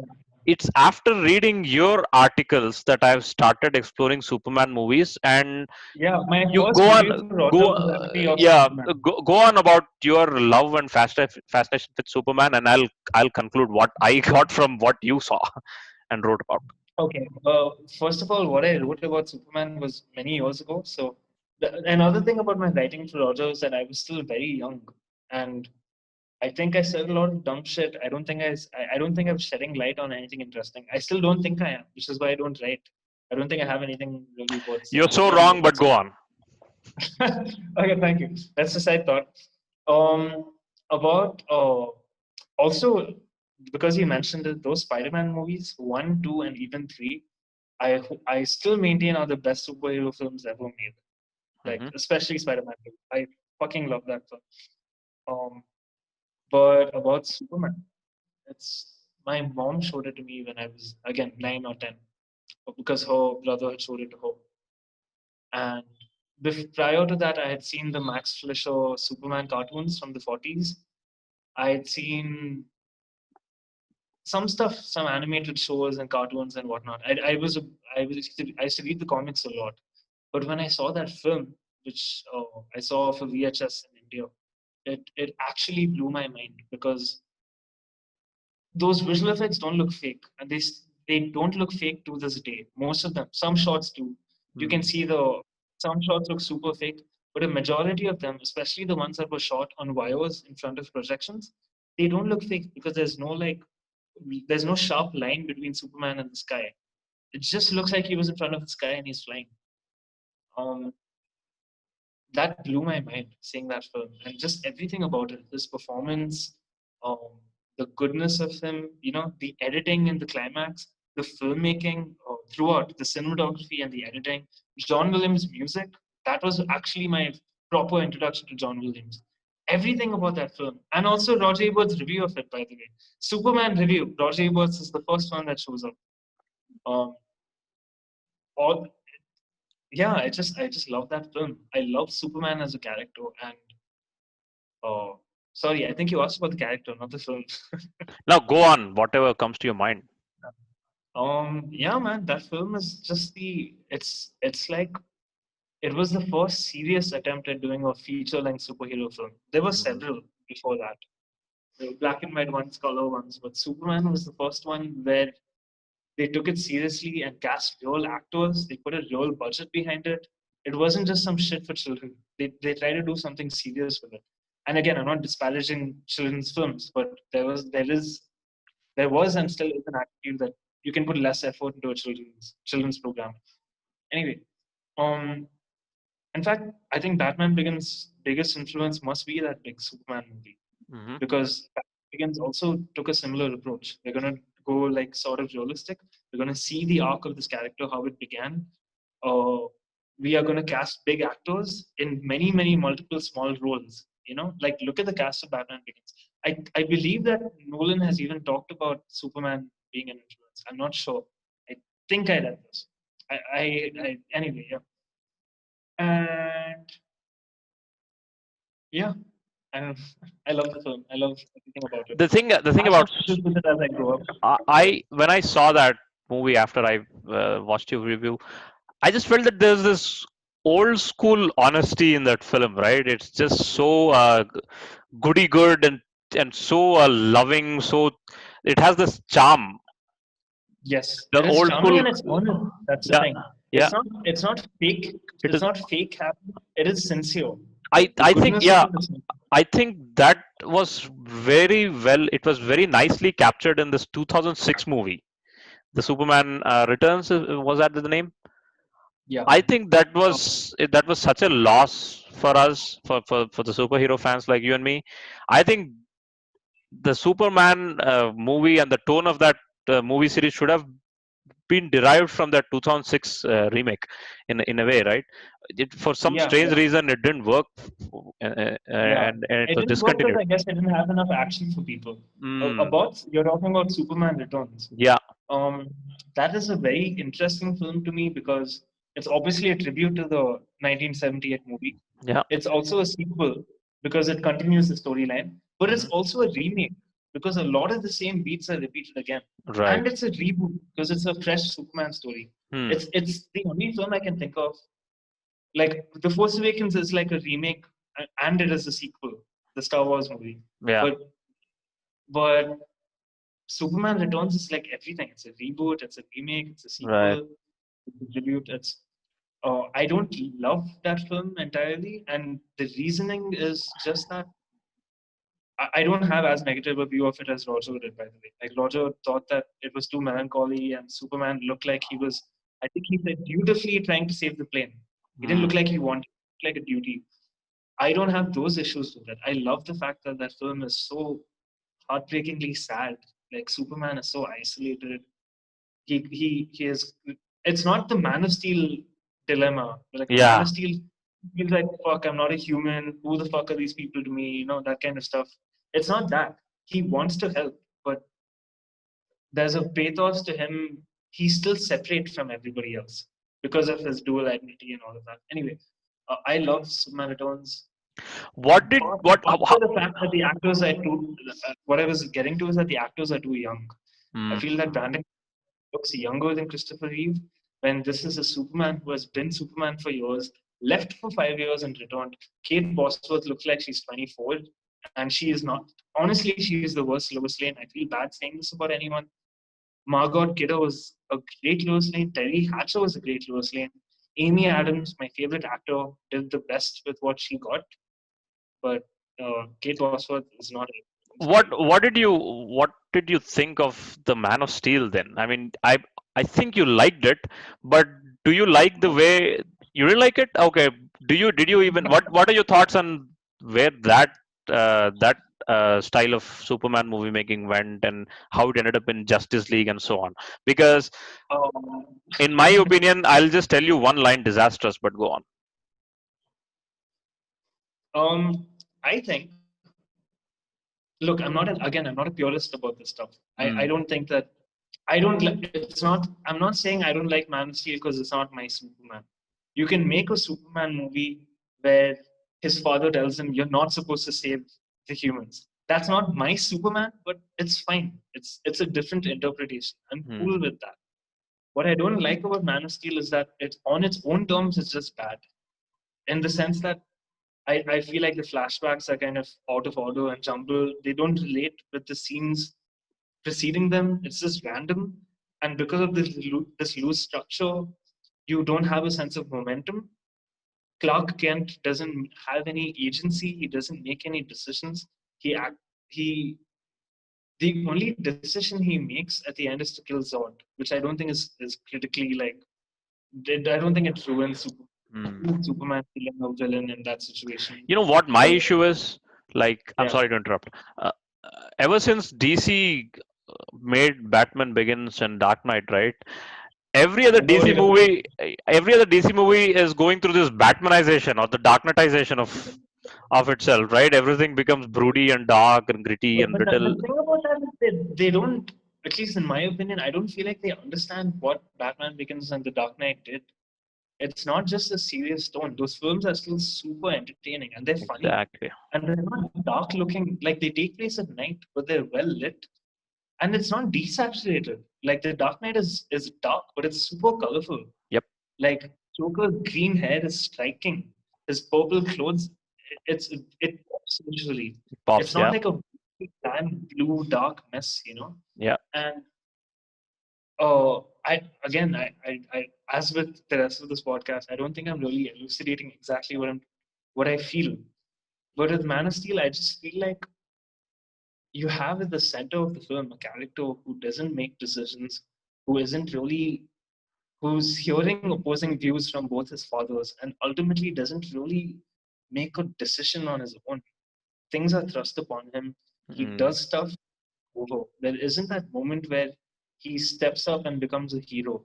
There are moments where aesthetically there are shots where he reveals himself as the hero. mm. There are scenes where the music swells up and he does something amazing. But there isn't that moment where the character makes a decision to do something. And by Right. the time Batman vs Superman came out, he's just completely sidelined. Superman is. Um, That was the I don't even find the films interesting, honestly, to talk about. that Like was in the the sense, point when I stopped watching DC for a bit. If I'm being honest, I have not seen the Justice League. I like the Wonder Woman though. I like what they did with the Wonder Woman. Wonder Yeah, Woman is mostly good.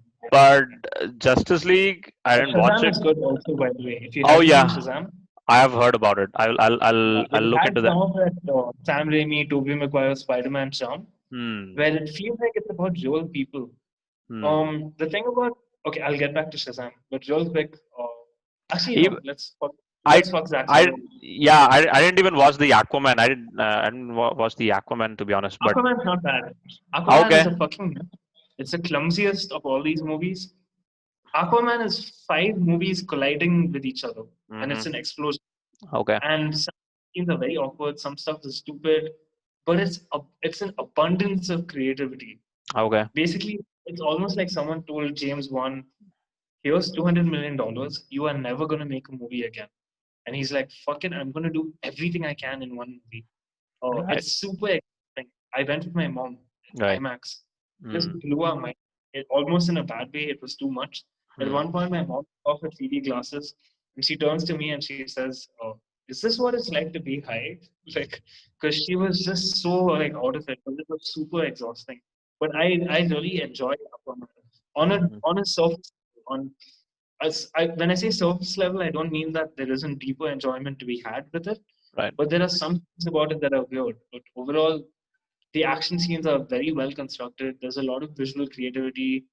There's some cool use of sound design and music, and it's a lot of fun. The thing Right. about it is that what I would say about Shazam is a broader problem I have with superhero movies in general, which is that at least for me, half of the fun of superhero stories is this idea that anyone can be a hero, and then you've got to hide this. It's a secret identity. What do you do with it? How do you live a normal life? All of that stuff. And the second part is it's real people. It's people who have struggles with their jobs, with love, with all of these things. The MCU has largely abandoned that. Iron Man doesn't have a secret identity. He can do anything. Oh No yeah. one who has a secret identity in the MCU. Right. Spider-Man won for 1.5 movies, but even that's gone now. Uh, That idea of me, like us being heroes, is gone. Another thing that the MCU has removed from superheroes is superheroes saving people. Like a person hanging from a building, someone catches them. Like a cat in a tree. Superman 1978 has this scene where he catches the plane from the sky and then he saves a cat from a tree. That's what superheroes are about for me. right. And they don't do that anymore. They're just fighting supervillains. They're fighting like giant machines and aliens. Where is that scene of the Avengers saving people? Infinity War and Endgame. It's just these action scenes are taking place. in CGI landscapes where they're fighting hordes of aliens, and those films are fun and great. But where's the direct interaction with us? In Infinity War, half the human race is wiped out. Endgame picks up where that left off. Where is the story of people? What is the world going through now that half the world is gone? One scene of a therapy session is not enough. That's what I feel is missing from these movies. Hmm. That's what I feel is why Spider-Man movies had direct interactions with real people of working class superheroes struggling with economic anxieties and uh, like actual like true love and romance and issues with that and all of these things. Now it's just not there. The MCU is not interested in real people. It's not even interested in myths and icons in the way that Batman v Superman is at least interested in like the imagery of icons. The MCU is just these action characters, video game characters having fun and punching each other, and it's fun, but it's not real. They don't speak to me at all in that deeper sense. And this whole rant was to say that Shazam sort of went back to that. Shazam was a film about a real kid who's dealing with real issues. No spoilers, Who but yeah, no spoilers. Who yeah. happens to be a superhero? Hmm. Yeah.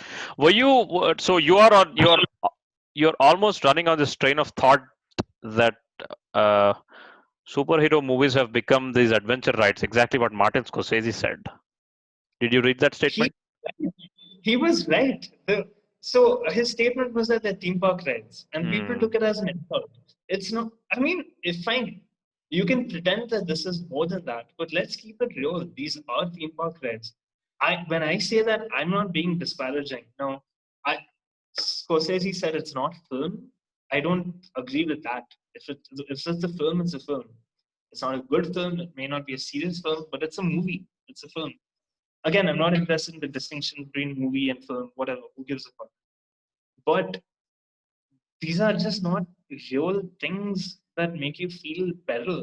These are escapist fun things. That's okay. There's a room for that. I don't understand why people got so defensive about it. Like, own it. This is superfluous fun. It's cotton candy. I love it. Cool. I like it too. I go for every Marvel. I used to go for almost every Marvel movie. Now I don't so much. But yeah, like I'll tell you you have exactly what the issue is. The issue is that people took offense that people who watch superhero Marvel movies are somehow dumb. That is the issue they took with it. So it's like yeah, Scorsese is calling people who admire superhero movie MCU movies as dumb. yeah. I don't think And that I was don't, that I I don't don't think, I don't think he was saying that. Like, see, exactly. look, Bill Maher said some stuff about Stan Lee after Stan Lee died. You Mm. know Bill Maher, right? Bill Maher, yeah, yeah. Yeah. Again, what Bill Maher said, whatever, I'm not interested in it. I think it was stupid that he said that after Stan Lee died. It was offensive. He was trying to get a rise out of people. And what he said he was basically insulting people who like superhero films. Hmm. And now that I think is not cool. I don't think Scorsese said anything near that. Scorsese was Right. just talking about films. And look, man, Scorsese is a dude who who is deeply interested in film preservation, not just filmmaking, but film preservation Yeah. and like upliftment of that craft. Hmm. And it can't be denied that the MCU is sort of hogging the limelight, taking up space. And that's his concern. Like, come Right. on, give the guy he can express that concern. It's totally cool. Yeah. Yeah.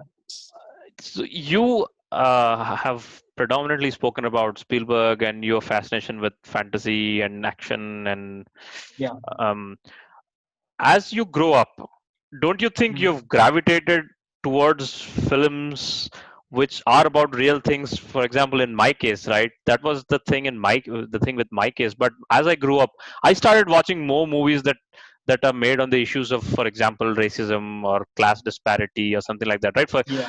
I would have never liked a Parasite 10 years back, 10 years Yeah, ago, I or don't think he had the mental equipment to understand exactly, that and phenomenal film and yeah, what it was doing. Yeah. Yeah. and for example, movies like Black Panther, for example, I would have Yeah. never understood the importance of what Black Panther is trying to do with Yeah. with the knowledge that I had when I was a kid. So how Yeah. growing up and looking around the world, looking at the world around you, has changed your tastes and your opinions, for example.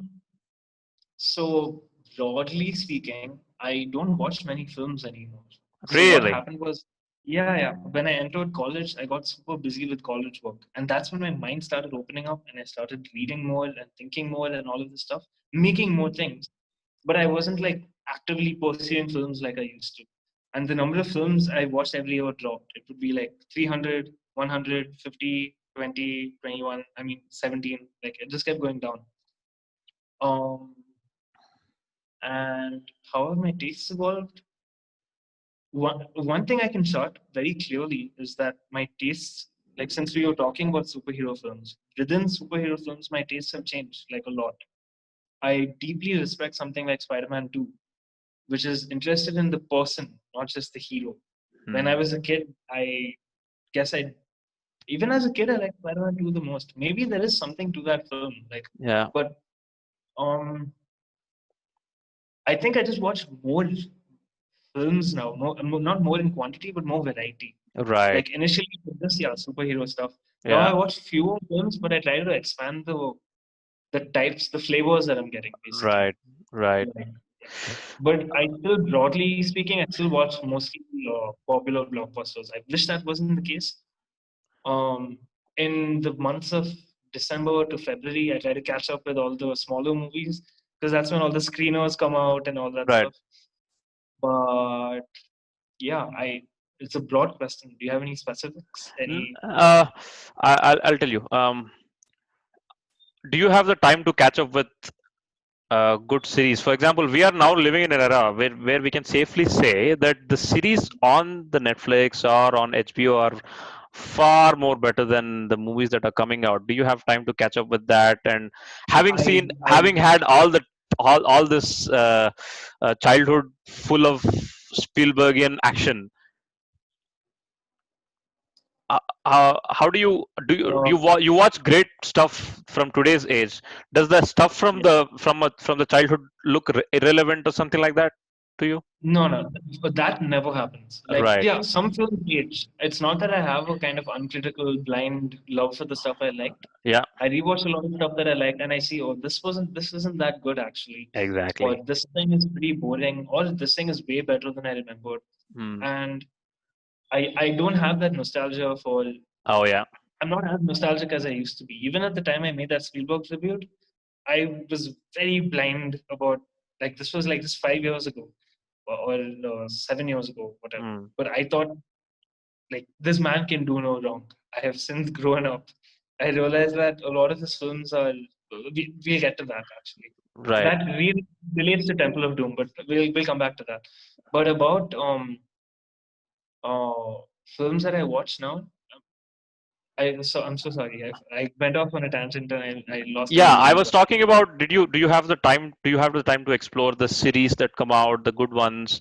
For That's a good example. one. I don't actually. Oh, Hmm. maybe I have the time, but I don't use it well or make it. Right. I like films because it's 2 hours, 1.5 to 2.5 hours of Yeah. one person and one person's idea. Right. It's one flavor. Right. Whereas a series that's sustained over like Yeah. 8 hours or whatever. I Right. personally don't find that super interesting. Hmm. I realize I have been wrong about that because not too long ago I watched True Detective season 1, Hmm. and there are things you can do with long form narrative Exactly. storytelling that you can't do in 2 hours. And I Exactly. did not appreciate that. And I do now, but excuse me, I still haven't like Right. actually given it a shot. Right. I think I can count on one hand how many TV shows I have watched a whole season of. I Hmm. think there's just like 4 or 5. Right. So apart from Spielberg, Major blind spot, major oh, blind spot. okay. Apart from Spielberg, who else influenced you as you were growing up? See, for me, if you ask me that question, I'll say Spielberg, Nolan, Hitchcock, Tarantino, Scorsese. Who influenced you? That's like the film bro starters pack, no? Yeah, Those it's five quite. directors. It Yeah, is. yeah. It sounded so obvious. It's as obvious No. I as don't mean it disparagingly. I'm just saying right. those are the Yeah, the key ones that but really obviously I've explored some great works of some other directors. But if not for I these am five, confident you watch more movies than me. I'm 100% sure you watch more movies than I me. think I will have to dispute that. But what I'm trying to get to is, yes, there are other great works of other great directors, but without these five folks that I'm talking about, I would have Yeah, never yeah, explored the other stuff. So, who yeah. are your Fab Five or Fab Four or number two after We are Spielberg? talking about childhood influences, right? Sorry, We are talking about childhood, right? Like who did I like when I was childhood, younger? teenage, as you grow up, When I was a kid, it was Spielberg, obviously. There right? was Yep. Robert Zemeckis, who made Back to the Future, You and must have been delighted with The Walk. I mean, I someone. didn't see The Walk, honestly. Oh God. Okay, I go on. started The Walk, Right. and look, I don't know. I'm not a huge fan of later Zemeckis, Okay. like Zemeckis right now. Hmm. Um, I don't remember why I didn't watch The Walk. I think I started it, and this sounds so shallow. Maybe I should give it a chance. I'm not saying it's a bad movie. Right. I just started it and I was like, Joseph Gordon-Levitt is doing a French accent and he's wearing these obvious contact lenses Yeah. and it's obvious green screen. Nah, and I just stopped it. I Okay. just I just got tired really quick. But Right. again, I was wrong because I didn't watch Flight for many years. Denzel Washington Yep. or Zemeckis. I'm here I to watch, just but yeah. I saw it during this lockdown with my mom. Again, Hmm. didn't love it. Didn't love the overt religious No spoilers, but yeah. symbolism like that. Yeah, Right. it was way on the nose, and it Mm, characters are speaking unnaturally just to get those themes across. right. But it was still a cool film, and it was reasonably compelling. Like it was a Right. good look at addiction, Hmm. and so maybe I watched The Wire as Yeah. well. The So Walk. Spielberg, Zemeckis, and Spielberg, Zemeckis. There's this guy called Robert Stevenson okay. who directed Mary Poppins, The Love Bug, Absent-Minded Professor, which was remade into Flubber, Hmm. The Shaggy Dog, a bunch of great Disney films from the 60s. His best one being Mary Poppins, without a doubt, and my personal favorite being The Love Bug. He was a big influence, uh, and filmmaker who I loved, who somehow isn't canonized in the way that other directors are, because I guess he didn't have like a distinct style, and a lot of those Disney movies were. It really was like a, what's the word for a manufacturing? What's that belt called? Assembly line. That's it. Okay. These films were basically assembled from Right. whatever they had. Right. Um, who else? I'm trying to think of singular directors. There are Talk about several who are. Nolan, maybe, if he has any Uh, impact on your mind. If not, yeah, leave it. in 2008, Nolan. Not. I love Batman Begins in 2000.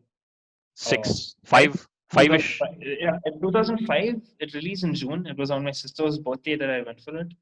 I didn't love it back then because I was still a huge fan of the Burton films Hmm. and the aesthetic of Gotham as well. And Batman Begins didn't have that. It looked more realistic. And at the time, I took that realism as a lack of style and as a lack of craft and art. Um, I've since grown to like Batman Begins like quite a bit. I I may like it as much as The Dark Knight. I like The Dark Knight a lot.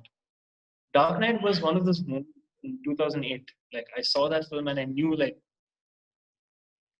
things are not going to be the same. Like when you're 15 or whatever age I was, it feels like you're seeing something new because you haven't seen a film like this. Because when you're young, you mostly see superhero films and action movies and animated movies. They feel one way. The Dark Knight feels another way. As a grown up now, when I watch it, I don't find it as remarkable and mind blowing as I did back then. I'm not very taken with some of the writing. I think a lot of the dialogue sounds very stilted and unnatural, with people giving these sermons about what they believe, their values. But in real life, sometimes people don't see what they mean. And sometimes things are complicated and there's breathing room between dialogue. When people talk, there are moments where you think about something. And The Dark Knight and most of Nolan's movies, they're like roller coasters. They don't stop. They keep going. So yeah, there's something unnatural about his actual human interaction scenes, in my opinion. But nobody is shooting epic stuff like him. Like I was watching Dunkirk, and I was like, no one else is gonna do this. Right. No one, like even like yeah, I don't know. I like Nolan a lot. I appreciate what he's trying to do. Um, not a huge fan personally. It doesn't speak to me because I just like stuff with a little more warmth, a little more levity, Right. a little more. Again, I'm not saying I don't like serious stuff, but more humanity, I guess. And I feel like movies like, especially like Inception, they feel more like puzzles than explorations of a person, a character. Like I can watch Inception and debate for hours about whether it's a dream or it's not. I've written blog posts about it. I loved it Right. back then. Right. But rewatching it now, I don't know what Cobb is like, the lead character. I don't know what he's about. I don't understand I don't understand his, his quirks, his humanity. I understand this puzzle that they've created. The exception is Interstellar. I really, really, really like Interstellar. Again, clumsy film, kind of ungainly in its structure, but I fucking love it. It made me cry. I've seen it 5 times in the theater, um, and I Because would it watch it again it in the has that theater. warmth that you are looking for. Maybe one of the only Nolan movies with a bit Yeah, of and it's almost embarrassing how lovey-dovey it gets. By lovey-dovey, I mean dialogue like, "What if love is a force that can yeah, transcend yeah, yeah. space and?" It's like you can say that about hate as well. You can say that about any emotion. It doesn't make Mm. sense. I don't like that stuff particularly, but yeah, the bond between him and his daughter, the and beyond that, just at the end of that film, when he ends up into falls into the black hole and ends up in the tesseract, and then all of this leads to him just being outside of conventional space and time, looking into his daughter's bedroom. I don't know what it is about that that makes me feel something. Like it's such a strange, interesting idea, that that visual and that moment conveyed love traveling, traversing space and time without them having to state it. But yeah, yeah. Sorry, I just like Interstellar a lot. Right. Really cool action scenes and whatnot. We- Every scene after they enter space is amazing. Like, Right. We have this Nolan worshippers, right? I'm sure you have among some among your friends. yeah, yeah, a lot of them. Yeah. We have to introduce them to some critique on Ebert's website, right?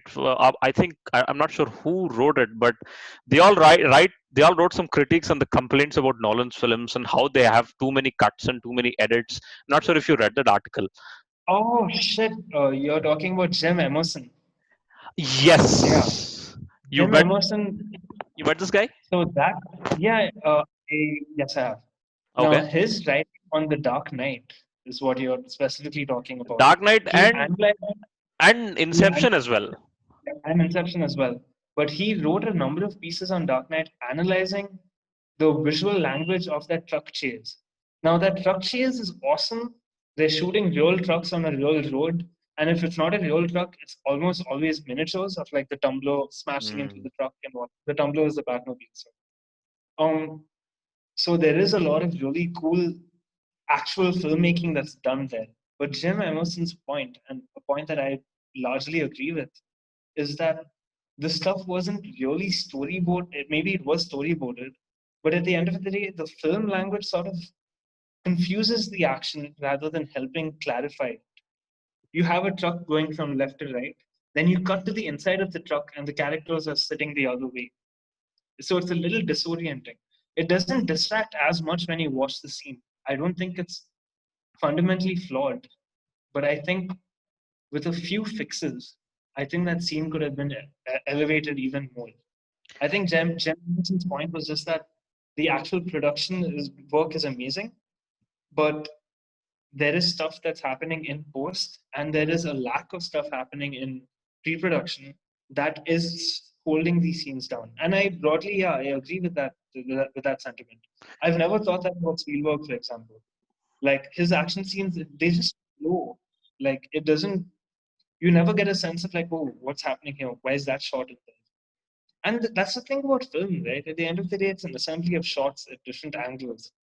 And if something feels slightly wrong, it feels slightly wrong. No matter. It just feels wrong. You I, understand the information. The if information may be correct. You still understand what the intent was. But if it flows, you're not distracted by a jarring cut. That's all it is. And I think Nolan does have a lot of jarring cuts. he literally analyzed the opening scene of Cobb waking up on the beach in Inception, right? And he literally Yeah. showed me 17, 18 cuts for like a 3, 4 minute scene. And he said, what the fuck is this? Who executes a scene Yeah. like this, right? Yeah. And Yeah. and I also, and there was one more criticism that Omar Muzaffar wrote on Nolan's way of shooting the fight scenes. It's as if you don't really see the punches land. The only way a Yeah. punch lands in a Nolan film is when you cut it. Yeah. And that's another thing. And he got better with that too, like from Okay. film to film. If Hmm. you look at Batman Begins, like all most of the action scenes feel like they're getting away with something, like they're hiding something. It doesn't feel like let's observe. I understand. Look again for Batman Begins. There's a lot of people who defend it, saying that the editing is frantic and the camera work is shaky to put you in the mind space of the criminals Okay. because they don't know what's happening.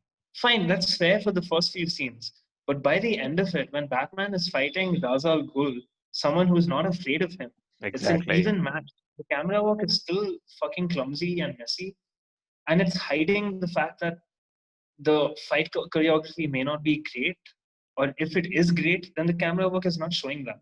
The Dark Exactly. Knight gets, uh, and the Dark Knight Rises gets so good that the camera shots are so wide that you can see the lack of choreography. Like Yeah. there are scenes in The Dark Knight Rises where the conception of it is amazing. Batman is fighting a bunch of thugs. Cool. But if you look at the scene, you can see thugs sort of staying away from Batman, waiting for their turn to jump into the fight. You can see people falling down for no reason. You can see punches not landing. You can see kicks not landing. So I guess there is a tension there between uh, the aesthetic of Batman Begins and the aesthetic of The Dark Knight Rises, where in The Dark Knight Rises, he is trying to show Batman's fighting clearly. But when he does that, he is exposing the fact that some of the choreography isn't that great. And I think The Dark Knight is a good middle point, middle ground between these two approaches. My brother saw this article. I showed him this article, Yeah. and we both sat and watched Mad Max Fury Road. All right, and then we watched John Wick movies. All right. I know you're not a big fan of John Wick movies, but what we observed is, right. Yeah. Yeah. First of all, you have to establish the geography of who is where and what they're trying to accomplish. That is the Yep. basic of a good action scene, and then you let the camera stay, and Yep. that only happens when filmmakers are patient enough to work hard to practice and rehearse that scene, right? For example, Yes. because when you are in John Wick, you enjoy those fights because they have, They're, they're flawless. That's why. yeah, And this is what the because fights were. Keanu Reeves is kicking ass in real life. Yeah. Yeah. Bec- He's kicking ass in real life. There's a clear sense of geography, position. It's not just random shooting until it becomes random shooting towards the end of the second movie, in my opinion. right. But there is a clarity to what's happening. There's one guy here, there's one guy here. How do I take them down? I'm going to do this crazy move and take them both down. You know, there's choreography, there's great balletic choreography, there's very, very dynamic camera work, there's flawless editing, there's amazing sound design, there's great VFX work in augmenting the practical stuff with digital effects. Even muzzle flashes are digital effects and they do them really well. Um, Even yeah, Jackie I Chan, like the action. yeah, Jackie Chan, what he said was, you know, why my American movies suck and my Hong Kong movies are great? Because American movies cut my stuff a lot.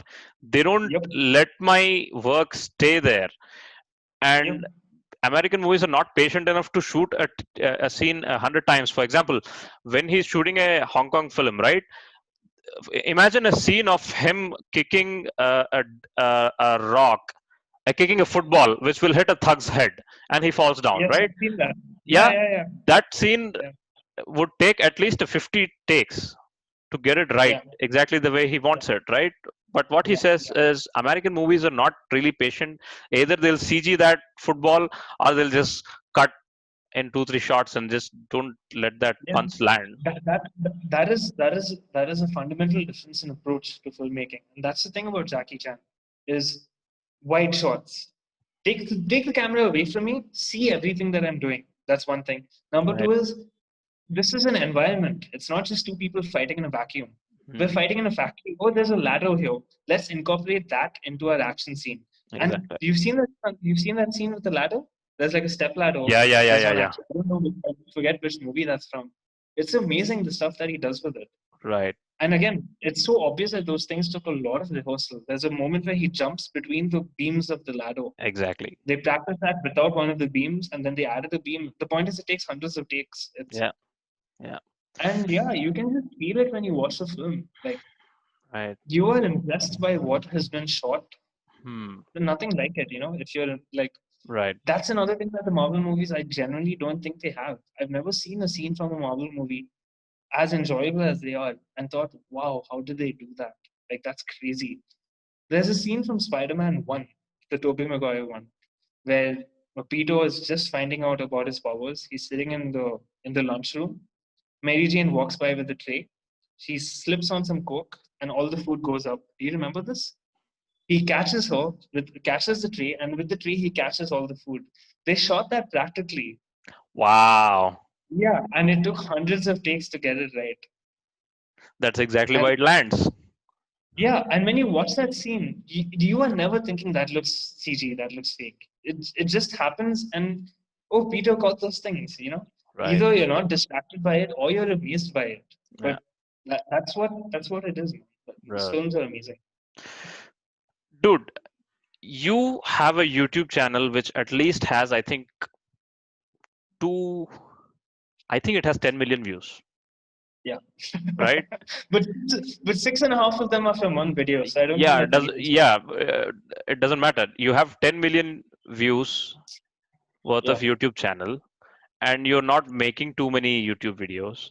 You have No, not article. at all. You have great articles that are published on Roger Ebert's page, and you're not writing Yeah. anymore, Oh no, where is this going, mom? right? And you have the potential to be a good filmmaker, but you're not interested in dealing with the intricacies of actual organizing a shoot. So where are you going? Which way? What can we expect from Krishna? Because in Spielberg, in his letter, he clearly wrote that I can't wait to see you over the horizon. He wrote something on those lines. See What? where next you will emerge an interest. Yeah, what Yeah, is next one? yeah. I Um, want to ask that same question. Dude, honestly, I do sometimes have those moments where I'm like I want to do that amazing stuff again, you know? Like, but the truth is, I think what makes those moments special is the attention it got from specific people. Hmm. I don't think the Spielberg animation is any more special than the illustration I did last week, for example. But one of them is more viral or marketable than the other. Hmm. And yeah, I think what I'll be doing going forward is really just like doing these picture books for children, Right. because yeah, it's not something that people really share online. It's also not a format that I can send, to everyone. Like, here's a book that I did. I don't want to send PDFs of my book to people because the books are for sale. Um, yeah, sometimes it does feel like these are, like, being very candid. These feel like dreams that I abandoned, but I didn't really abandon them. They just kind of changed shape. The film thing is the biggest drop, where I dropped film in college, but it's it's just being very honest with myself. Production is not something that I enjoyed or really am interested in. Not interested in dealing with a huge piece of machinery with 100 moving pieces, with a bunch of producers who have their own agendas for the piece that I'm working on and all this stuff. It doesn't seem very appealing to me. Obviously, that's not the case with all directors, but it's the case with many directors. I'm not interested At in the. at least the ones who start. Yeah, and I just, though it's very strange, but a lot of my a lot of what animated my moves when I was in college was this ambition for validation and admiration and just wanting to prove something. And it's not that now I'm resting on my laurels and I proved stuff to somebody. It's not that. It's just I want to do stuff that makes me happy. Mm. Hopefully, I have enough to sustain my own life, and that's it. Like basically, modesty has become a much not modesty, but not even humility or humbleness, but just some. What is an emotion that's counter to ambition? That's the word I'm trying to get. I guess modesty. Like I I can think see in this room 10 years from now with these two dogs and like 20 more dogs outside because I know mm, like 25. And that's, I'm fine with. the reason why my question is coming the way it is coming is because it is coming from a capitalist world, from a person who has grown up in a capitalist world. So when I see Yeah. a talented person like you, who is just sitting in this room with two dogs and making children's books, the capitalist in me wakes up and says, dude, if I had your talent, I would do something out of it. Why don't you do something out of it? But my capitalist mind doesn't understand that not every person is out there to earn $1 trillion from his art and, Yeah. and his talent. Sometimes people just do for the love of it. Not everyone is chasing money and laurels and Yeah. so on. And I mean, I would sound really cool if I just sat here and said, yeah, I don't give a shit about the money. I'm just doing this for the love of it. That is broadly true. But there is also a larger reality, which is just that I live with my mom. And my dad luckily saved enough money for me and my mom and my sister to not have to worry. We don't like during this pandemic, we have not had any economic anxieties. There's never been a moment where we were like, how are we going to manage this week? You know, that's what I mean. Like, we are very financially secure. It's uncomfortable for me to acknowledge this. I am almost not embarrassed, but ashamed that we live in a world where my dad could accrue that quantity of wealth, for example. It just feels fundamentally unfair. I'm super privileged, but that's where I am. And because of that, I can afford to follow paths that I love and make very, very little money from a book, but with the knowledge that that book is super cheap. It's 55 rupees. My last book was 55 rupees. So people can buy it, you know? And that's what matters to me. So it's not a high and mighty, I'm better than all these losers who are money minded, whereas I'm so passionate. It's just I am so fortunate that I don't need to worry about like making that, at least for a long time. I don't need to worry about earning, I don't need to worry about like, feeding kids, Right, basically, right. or paying rent. Yeah. Hmm. No, where I'm So where it's, I'm it's where not I'm some high. yeah, where I'm trying to get is because when I started this podcast, right, the number one thing Yeah. people asked me was, what are you gonna do? How are you gonna get the subscribers? How are you gonna get the views? How are you gonna get the likes? What what will this give you? Where will this take you? And I look at The those answer questions, honestly I'm is like, who dude, gives a fuck? Yeah. exactly. Yeah. And I'm like, dude, Like, yeah, you're doing a podcast. It does matter. You want visibility. It would be great if thousands of people saw it. exactly. That's ultimately what you want. But it's fine. You know, you just start and you try and you see if it works.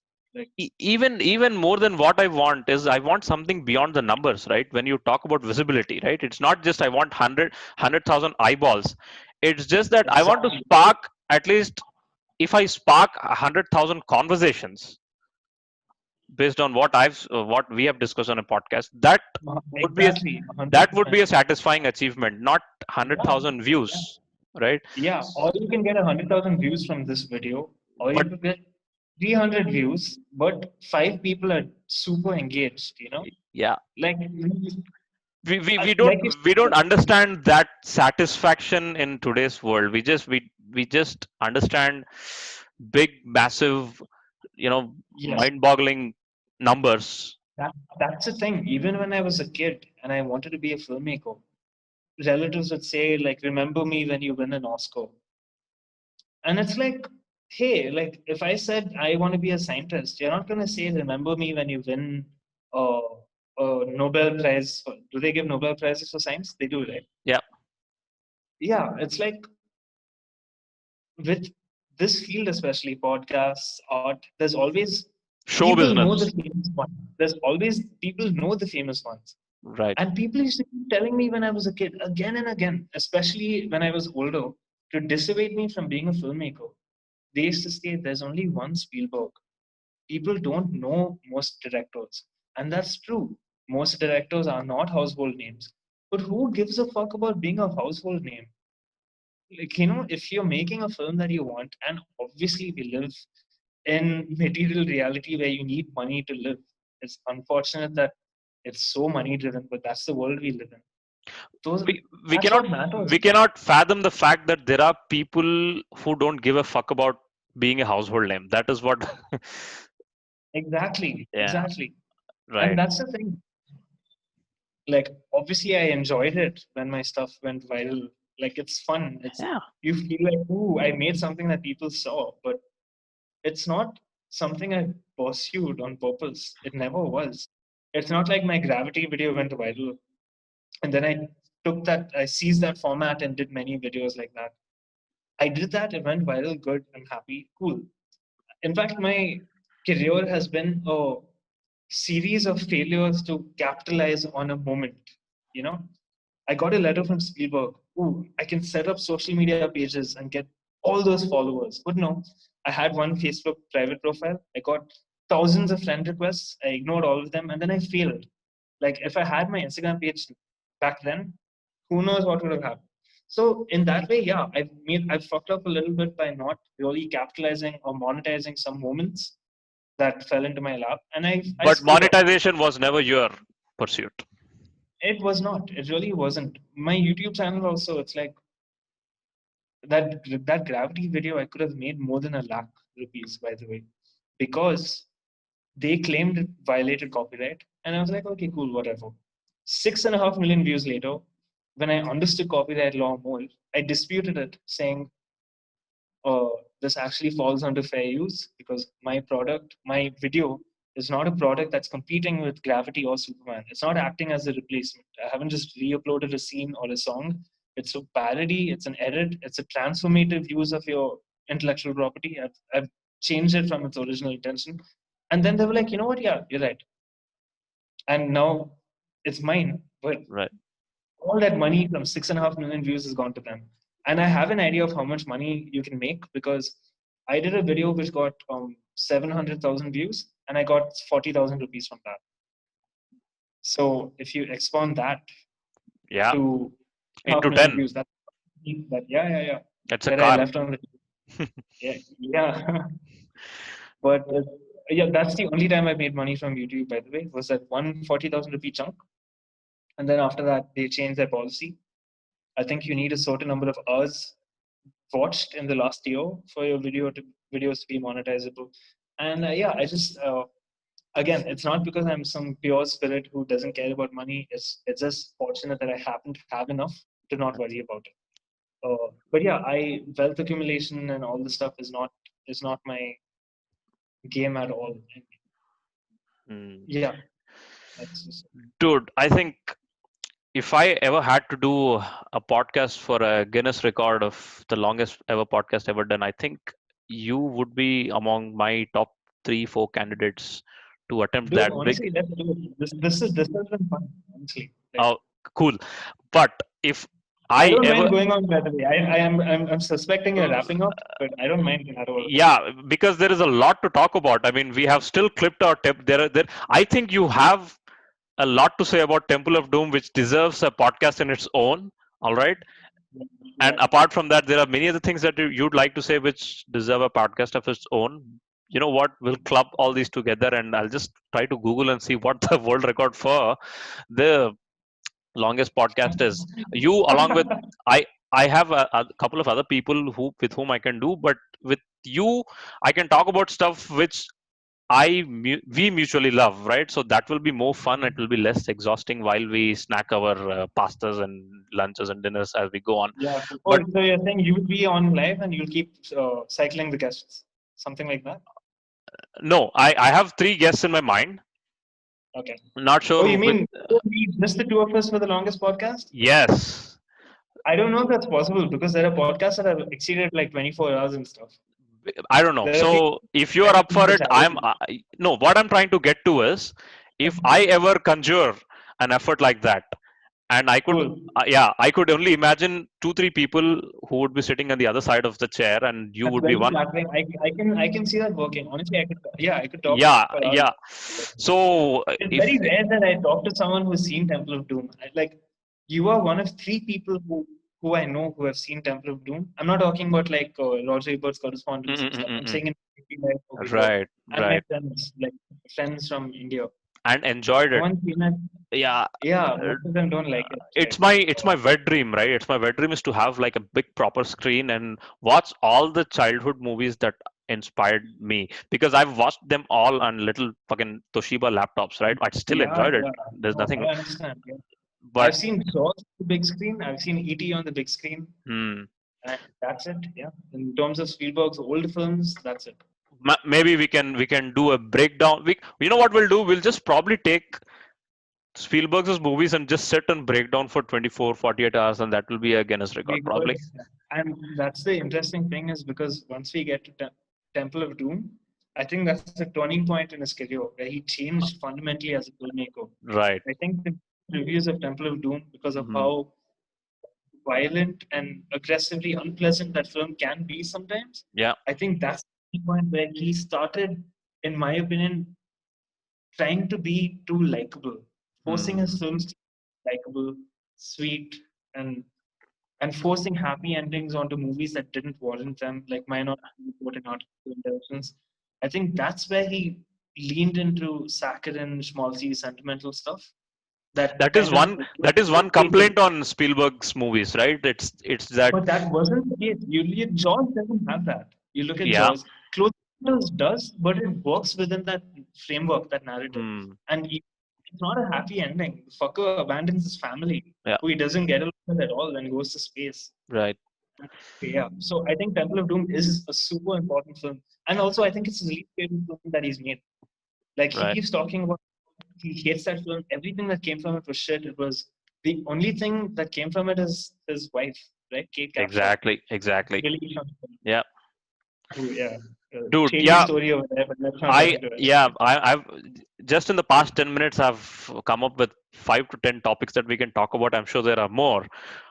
but dude, it's been great fun talking to you. I It has really been. I really have a feeling that we'll do many more of these things, perhaps All right. in the coming months and weeks. But man, thank you for being here. I'm really.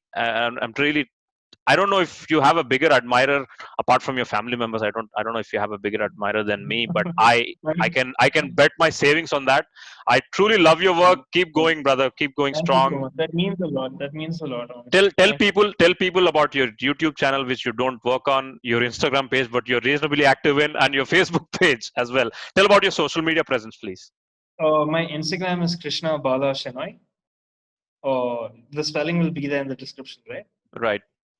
Yeah, and my YouTube is I honestly don't know my YouTube username. But I, boys and girls, it's a 10 million viewed YouTube channel, so please do tell. yeah, yeah. I think there'll be links in the description, Yep. right? Yep. Because honestly, I don't know. And yeah, just Instagram is where I am. Like, Okay. Instagram is the main place. That's where Hmm.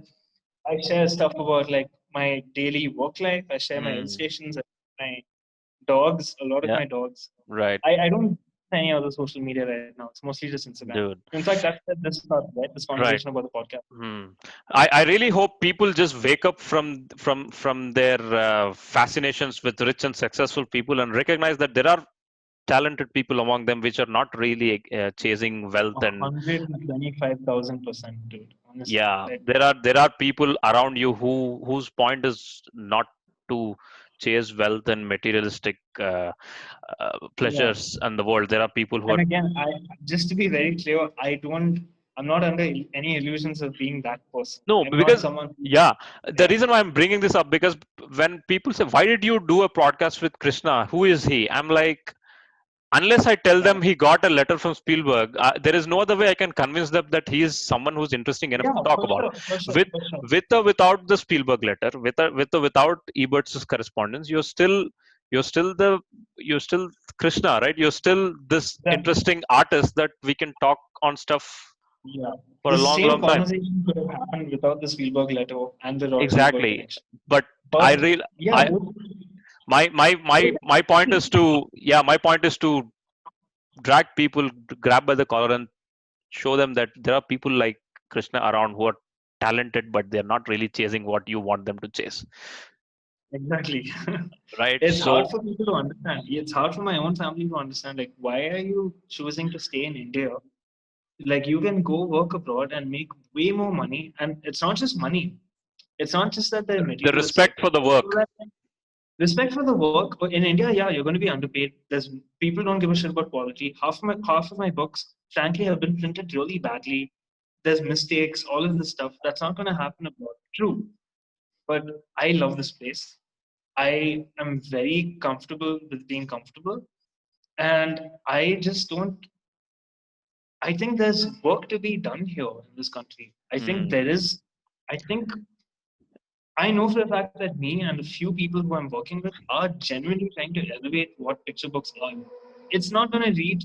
I don't even know if any of my books has sold more than 50,000 copies. I'm not. Where can we buy your books? By the way, books. By the way, Uh, I was, I guess, online anywhere. Just type my name and type book. I was going to say Amazon, but I don't want you to buy my book on Amazon because fuck, fuck Jeff fuck, Bezos. fuck Amazon, Yeah. fuck Jeff Bezos. Jeff Bezos. Yeah, Yeah, but honestly, Amazon is the easiest place to get it, and also they're way cheaper on Amazon than they are anywhere else. hmm. And that is the fucking disgusting that is manipulation of that a is a different person. Yeah. that is a different story Yeah, you entirely. know what? We should talk about that next time. Like this Yep. was fun for Ebert, childhood, all of that stuff. But I think even we could talk about what's happening in India right now. Yeah. This. I'm sure you have a lot of thoughts, as I do, about Oh, this please. blog. My name, I have a Mohammed in my name, so let's don't get me started. So, yeah, Yeah. right. So, dude, I think, Wow, this is the longest wrap up ever. This is like the end yeah, of ET. no, no, This no. is going No, on. this is like the end of Lord of Rings 3. Lord of the Rings 3, yeah. Fade to black, fade back in. Yeah, Yeah. but dude, I mean, you are a great. You may deny all this, but you're a great writer. You have a great filmmaker in you. You're obviously a great animator, great artist. It's been great fun talking to you, man. More power to you. Keep up your work. Thank you very, Till I very see much. you Thank next you so time. much. Thank you, everyone. Thank Yeah. you. Thanks for listening. If you've been listening for so long, that's it from Sollu Kaburz podcast. Cheers, everyone. Bye.